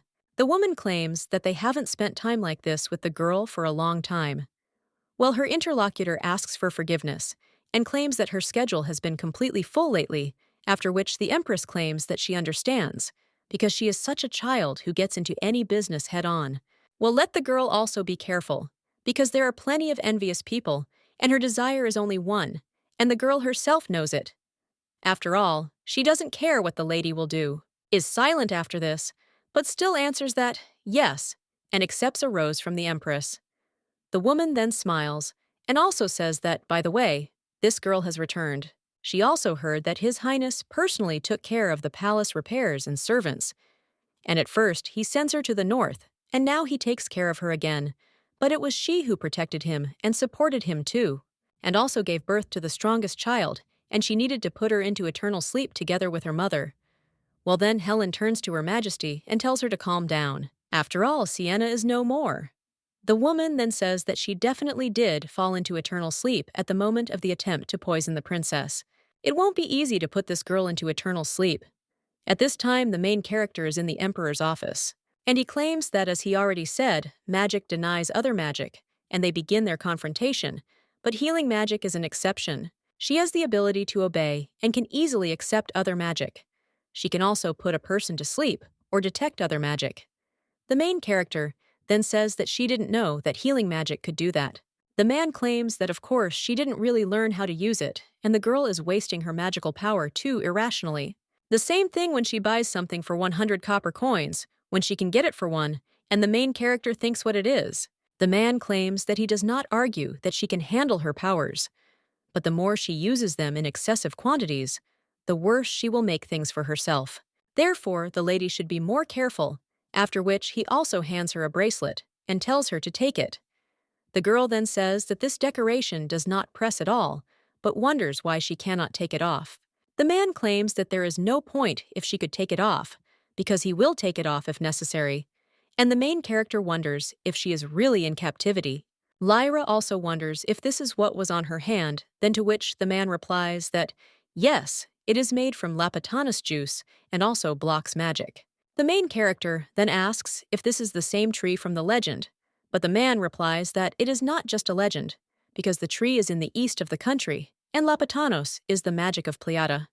And the magic of Pleiada flows in the room too, and he cannot use it on the territory of Lapitanos. The main character says that it is because she repels other magic, and the man replies that everything is correct. And in general, this is secret information, because if someone else finds out about this, they will immediately want to cut down the tree, and the main character says that he himself is spreading this information, after which she asks nothing, but that he is now telling her about this. The Emperor claims that Helen knows too, and he thinks the lady could do with it. The main character wonders if she knows about the man who claims that Helen is a talented child, and she herself feels the power of Lapatanos, so she guessed about it herself. While the young lady then says that maybe she shouldn't have told her, because she's not competing with her. Lyra also understands that the more she knows, the worse. And the emperor claims that Helen has a different opinion of her because she is afraid of the lady and considers her her competitor. The main character then asks why, and the man claims that this is because she already knows that the lady possesses magic. Helen at this time returns to the palace, and the maids greet her, but then they see that the lady's hand has turned blue. After which, one of the maids asks if something has happened, and also screams for a doctor to be brought. Well, the lady claims that everything is fine, after which she heals her hand, and also says that now everything is fine, and also they can go. One of the maids then says yes, and then they leave. Helen at this time only sighs, and then looks at the rose. She also recalls how one lady told the girl not to be shy and try this tea, so now she just looks at the black rose and thinks how stupid she is. A little while later, the guy claims that his name is Ifpin, and that he has been entrusted with protecting the lady. The main character then says that it was him that time, after which the guy apologizes for that incident. And Lyra tells him not to pay attention because it was an order. The guy then claims that he will try to stay out of the way as much as possible and let the lady call him if she needs anything. There was also an order from His Highness for the lady to be present at the family fishing, and the main character asks, what if she doesn't want to? The guy claims that of course there is the possibility of refusing, but it is advisable to be present for at least 30 minutes, so he asks to accept the offer. The main character thinks that she still wanted to talk to Philip, but she also doesn't want to worsen the relationship between the Imperials. At this time, the maid tells the lady to rely on them because the outfits are already prepared, and the main character claims that she has not yet given her consent, after which the two look at her with pleading eyes, and the girl then agrees. A little while later, she is already at the table. One of the ladies says that it looks like Princess Lyra is suited for life in the village. You see, even the color of her face has improved.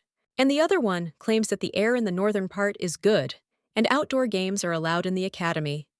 The main character understands that she meant that the girl was not afraid, and only played, and did not study at all. The Empress at this time claims that as far as she knows, there are markets there where common people can go, and the main character thinks why the places were distributed exactly like this, and she is also next to Helen. The lady with pink hair at this time claims that, by the way, Duke Chiron, from the kingdom of Mare, is studying at the academy, so the girl asks if the lady has seen him. Well, after this, the main character asks who it is, and one of the women claims that she is not surprised, because the Duke would not bother with her kind. The lady with pink hair then says that she thought the girl at least knew a little about high society. The main character only laughs sadly after this, and also thinks that she hoped that they would not mock her in front of His Highness. But she was wrong. After which, the girl also sees how one of the maid's skirt is lifted by the wind. The girl immediately apologizes and claims that it was the wind.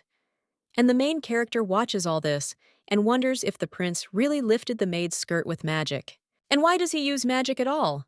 Well, then the girl understands that now she knows that she can detect the magic of others. And the bracelet won't hurt, since it's connected to healing magic, after which she uses detection. Lyra sees magic and realizes that it is true that the Imperials have magic, although not much. But when she looks at her sister, she thinks, what kind of light is this? And it's so bright. Helen at this time looks at the girl and their glances intersect. The blonde also claims that the lady should not have returned. If she doesn't want to compete with her, the main character at this time is wondering if she really considers her a rival, but she has no desire to deal with the main character at all. After which, Lyra asks why Helen thinks so. But when the girl does not answer, she understands that Helen is completely misunderstanding hers. At this time, another girl turns to Lyra and also claims that she heard she had excellent grades at the academy, and she is not smart at all. So how could she do this? The main character thinks that His Majesty even arranged everything like this. At this time, the prince says that it is clear that the academy managers took care of it, because after all, this girl is a member of the imperial family, and she is lucky because even though there is nasty blood mixed in her, Lyra thinks whether they dared to argue with her, and she understands that if Helen says something, but these little upstarts, it's too much. After which, the main character asks her brother why he doesn't think first before speaking. After all, he says this, but weren't there people from the imperial family who studied well before? After which, she asks Princess Odelia if this is true, and the guy doesn't realize it. But his previous phrase insulted not only her, but the entire imperial family, Lyra thinks that she never learned how to communicate in such situations, but experience tells her. At this point, the guy screams at this damn redneck not to dare underestimate him, after which the main character asks him what he is talking about, because her mother is a commoner, but she is a member of the imperial family, and he doesn't think that her mother could have given birth to her alone, or he takes into account another person, which became the reason for her birth, after which the guy claims that under no circumstances. But at the same moment, the Empress turns to her son and claims that he stands before His Highness, so let him not disgrace her.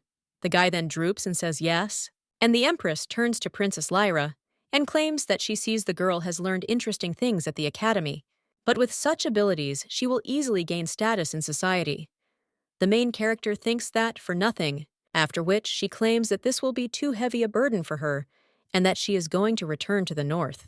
Helen then asks, a little surprised, if she is going to return, to which the main game does not answer, saying that yes, because she wants to do something quiet.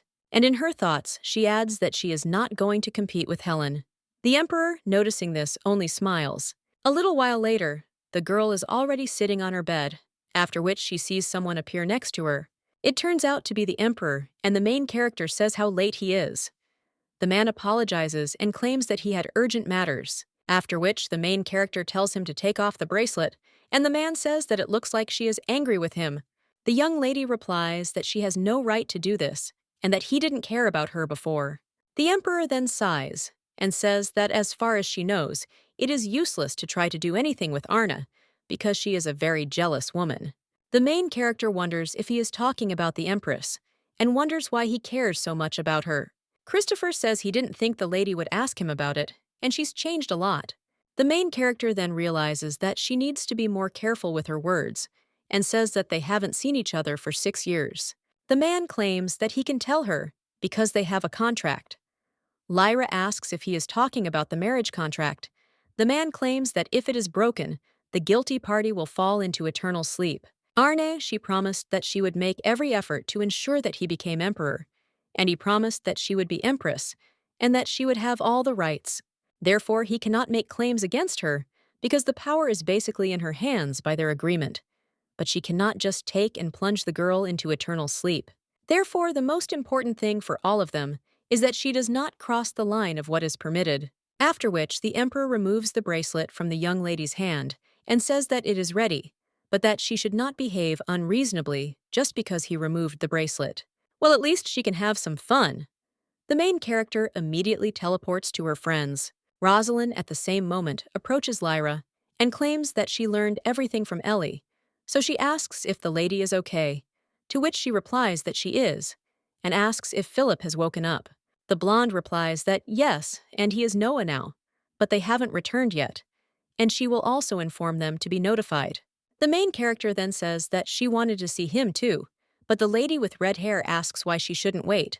Lyra replies that she has time limits, and she also turns to Ellie and asks if she could make another ring like that. The woman then screams in shock, wondering if she really lost it, to which the girl replies that no, and that she gave it to someone else. Melody with red hair then says that there is another guy in her life. The main character says no, but Ellie hands her the ring and claims that it is hers, so she can give it to her and let the girl accept it with gratitude.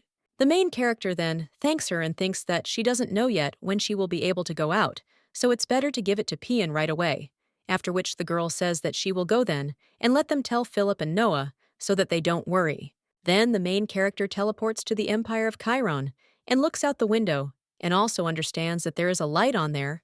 So what should she do, and is it really worth coming another time? But she doesn't even know when that will be. At the same moment, someone turns to the girl and asks if the bunny really likes to walk on the roof. This guy says that they haven't seen each other for a long time. When the main character turns around, she thinks that it's terrible because she caught the eye of this guy again, and all that's left to do is run. At this time, Paris claims that Pian is not there, and the main character asks what he is talking about. And she also thinks, how did this guy understand that she wanted to see Pian? Did he really do it by smell? The guy at this time claims that he thinks that this guy is now in the house of Count Hayard, so she better hurry up because not everything is fine there. The main character thinks, what does it mean? I'm fine, and whether the guy is sick. Well, then she also understands that she shouldn't trust this guy's words. However, she still thinks that if it's true, it would be better to check. After which, the main character thanks him and teleports. The brunette at this time understands that he forgot to say that the guy is drunk, but thinks that, oh well. When the girl teleports, she realizes that she has already used magic 3 times, and it is a bit difficult. Well, then she finds a bottle of alcohol in the room and wonders what it is. Then she looks at the bed and sees a guy sleeping there. She realizes that he has hair like silver threads and long eyelashes and a thin chin. And also, what catches her eye? And then the main character almost touches the guy's chest. But at the same moment, he takes off his cape and thinks that he needs to hide this beauty. Lyra understands that it was dangerous because it's not for nothing that the guy is so handsome, and she also sees that there are no problems, except that he is drunk. But then the girl also understands that she needs to hurry. She also claims that she will leave the ring there, and also a note on how to use it, after which the girl understands that everything is ready, and it is time for her to leave. But when she is about to do so, someone grabs her hand. It turns out to be Pian, and the guy says that he missed the ferry. The girl's heart almost jumps out from this. She also tells the guy to wait and suggests that he let her go first. But he replies that if he doesn't answer, she will go to the world of fairies. Lyra asks why he keeps repeating this, because he didn't believe in it before. But the young man claims that he simply couldn't be honest. After all, the lady is so beautiful, so it is obvious that she is a fairy. The main character, then confused, asks if he is doing this on purpose. But the guy then asks her what she thinks. After which, the young lady immediately leans back and also screams for him to wait. Lyra understands that she was able to overcome herself and that she did well. And the young man wonders if this is a dream. The main character screams that this is reality and also tells him to let her go. Well, the guy immediately hugs the main character and claims that he missed her. And there wasn't a day when he didn't think about her, and he didn't even know her name, so he asks her to tell him. But the young lady claims that it is impossible, and the young man then smells something and also wants to say something, but then just hugs the girl and says that nothing. The main character then tells him to listen. After all, he reeks of alcohol and the young man immediately moves away. He also apologizes and claims that he didn't even think that he would meet her, so he'll go wash up. Lyra then says that she was joking and apologizes because she didn't know that the guy would take everything seriously. Then the girl claims that now she can return and also let Pian hold on. Paris is still sitting outside at this time and wonders if the girl was able to meet his brother, after which he sighs and thinks why he should worry about it at all. After all, he had even thought about putting him into eternal sleep before. That was when the dragon woke up in him. Then the guy was more than shocked, but at the same time happy, because he even began to suspect that this was some kind of optical illusion. But it was all real, so Paris wonders if it's because they're from the same family. And in the end, he did something completely different than he planned. 5 hours before Pian meets Lyra, the guy is sitting with his brother and drinking. Paris asks if he will go to Hayard's house to get the title, to which he replies that he still doubts. But Paris wonders if this won't be a plus for him. After all, he thinks that this is a good offer. But Pian replies that he said that he still thinks he needs to go with his mother because they won't let him go alone. The black dragon then says that it will definitely be hard for her to be there too. At this time, Pian turns to his brother and asks if he remembers the fairy, but the black dragon wonders if he got drunk and the guy started hallucinating. But Pian claims that he also saw her on the day when the dragon awakened in him. He said that she had hair that was as bright as the stars or the moon, and violet eyes that you could literally drown in Paris, claims that he didn't say that, and thinks that his brother is definitely drunk. After which he claims that he understood who the guy was talking about, and that this girl was really pretty. Pian replies that she is not only beautiful in appearance, but also smart and kind, and also has magic. And the most important thing is how she smells Paris in shock. Claims that he will write these words on his grave. After which, he asks who she is, to which Pian replies that he doesn't know. If only he knew her name. Paris then wonders if he would take her. The young man with tears in his eyes asserts that he could say everything. Paris then goes into shock and screams that if his brother continues to drink in front of him, he will put him into eternal sleep. So let him go somewhere to Hayard's house. Pian then gets up and says that she will definitely come there. After which, he teleports away and also claims that he needs to go Paris at this time, only thinks how stubborn he is. Now the brunette claims that he didn't think he would be his drinking buddy, but what interesting turns the events take. Then someone still approaches the black dragon, and he wonders if he is already sober, after which everyone asks him why he is so wet. Pian then screams at the guy to shut up, and also asks why the fairy was smelling of him. Paris replies that she came there, so he told her where Pian was. But then he sees the ring on the guy's hand and is a little surprised. Then he asks what kind of ring it is. Pian claims that the girl gave him this ring, and it is supposedly a magic stone that helps to dress. Paris claims that if he is right, then this girl is not bad, after which he also takes out a ring from his pocket. Pian asks why he also has this ring, and the black dragon answers, Bariana, after all. The main character is with his majesty at this time, uses magic. When a man lets go of her hand, he claims that it is good and compares it to the first time it is already better. So today they will finish on this. He also asks how the girl's heart feels, to which she replies that the frequency has decreased when it hurts. His Majesty claims that the condition has improved now, but it is still dangerous, and her magic is developing and growing. The young lady realizes that he has taken out the watch again, and she realizes that it is somehow connected to her, but still thinks that if that Lyra knew, and she just can't ask Christopher at this time, asks if she has any questions, to which the main character replies that she doesn't, and she is curious when they will finish the treatment. But the Emperor claims that unfortunately all his life, and the girl asks why. He answers that even if you put the magic in order. So while other magic will continue to climb, nothing will be fixed. The main character then asks if the Emperor could finally figure out what kind of magic it is, and he replies that there is something he didn't tell her, and the girl understands that he is still just as secretive, after which she asks what it is. The man claims that the magic that is currently affecting her is the magic of Lapratanos, which surprises the girl and asks if it was he who cast the spell on her. However, the man replies that it was not him, and that is why it is strange. But it is absolutely certain that this magic is Pleta, and the bracelet is proof. The man also claims that he knows one person who is good at unusual magic. At this time, the main character asks who it is, and he replies that the girl knows her because it is her mother, Sienna. Helen stands in front of the painting at this time and understands that it is still there. But this is not surprising. After which she turns to Empress Sienna and claims that she did everything possible, and also she knows.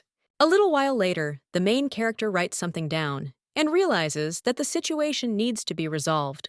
Her heart hurts because it is fighting the magic that was inflicted, and this magic belongs to the magic of Pleta. Majesty can use such power, but it was not him, and there is one woman who can use special magic. It is her mother, and the main character wonders if this means she is guilty. Well, she still doesn't understand the reason. Lyra, she thinks that it didn't seem to her that Christopher was lying, but still somehow she doesn't believe it. In your memories, all three of them were happy, so the girl wonders why Lyra fell into eternal sleep. At this time, she hears someone else knocking on the door and telling that person to come in. After which the maid enters the room and tells the princess that a guest has come to see her. The main character then wonders who it is, but a little while later, she is already sitting opposite Helen. The girl thinks how uncomfortable she is, and how soon this pressure will plunge her into eternal sleep. When the lady with the blonde hair finishes her cup of tea, she thanks him and says that she will go, and the main character wonders if she really just came to drink tea, and if this is really a cafe. Lyra also asks Princess Helen if she had any business with her, to which the girl replies that she did not. And the main character says that this is how it thinks what is wrong with her, and does she really have such a hobby as just coming? Helen at this time says, so that the girl does not misunderstand her, because she was told to come to her, Lyra asks, who did this? To which Helen replies that no one except one person could have told her such a thing, and that was Her Majesty Sienna. The main character wonders if she is doing this on purpose to keep her promise, and maybe this girl is just not very sociable and doesn't know how to communicate with people. Well, then the girl thinks that it doesn't matter, because this is her chance. And it needs to be said again, after which the lady tells Princess Helen that she will repeat herself and is not going to compete with her. She returned there because her condition has worsened, and His Highness is helping her to heal. But the lady with the blonde hair wonders if the girl wants to be believed. After all, it is enough to give it once, and there will be no second time. After which the girl leaves.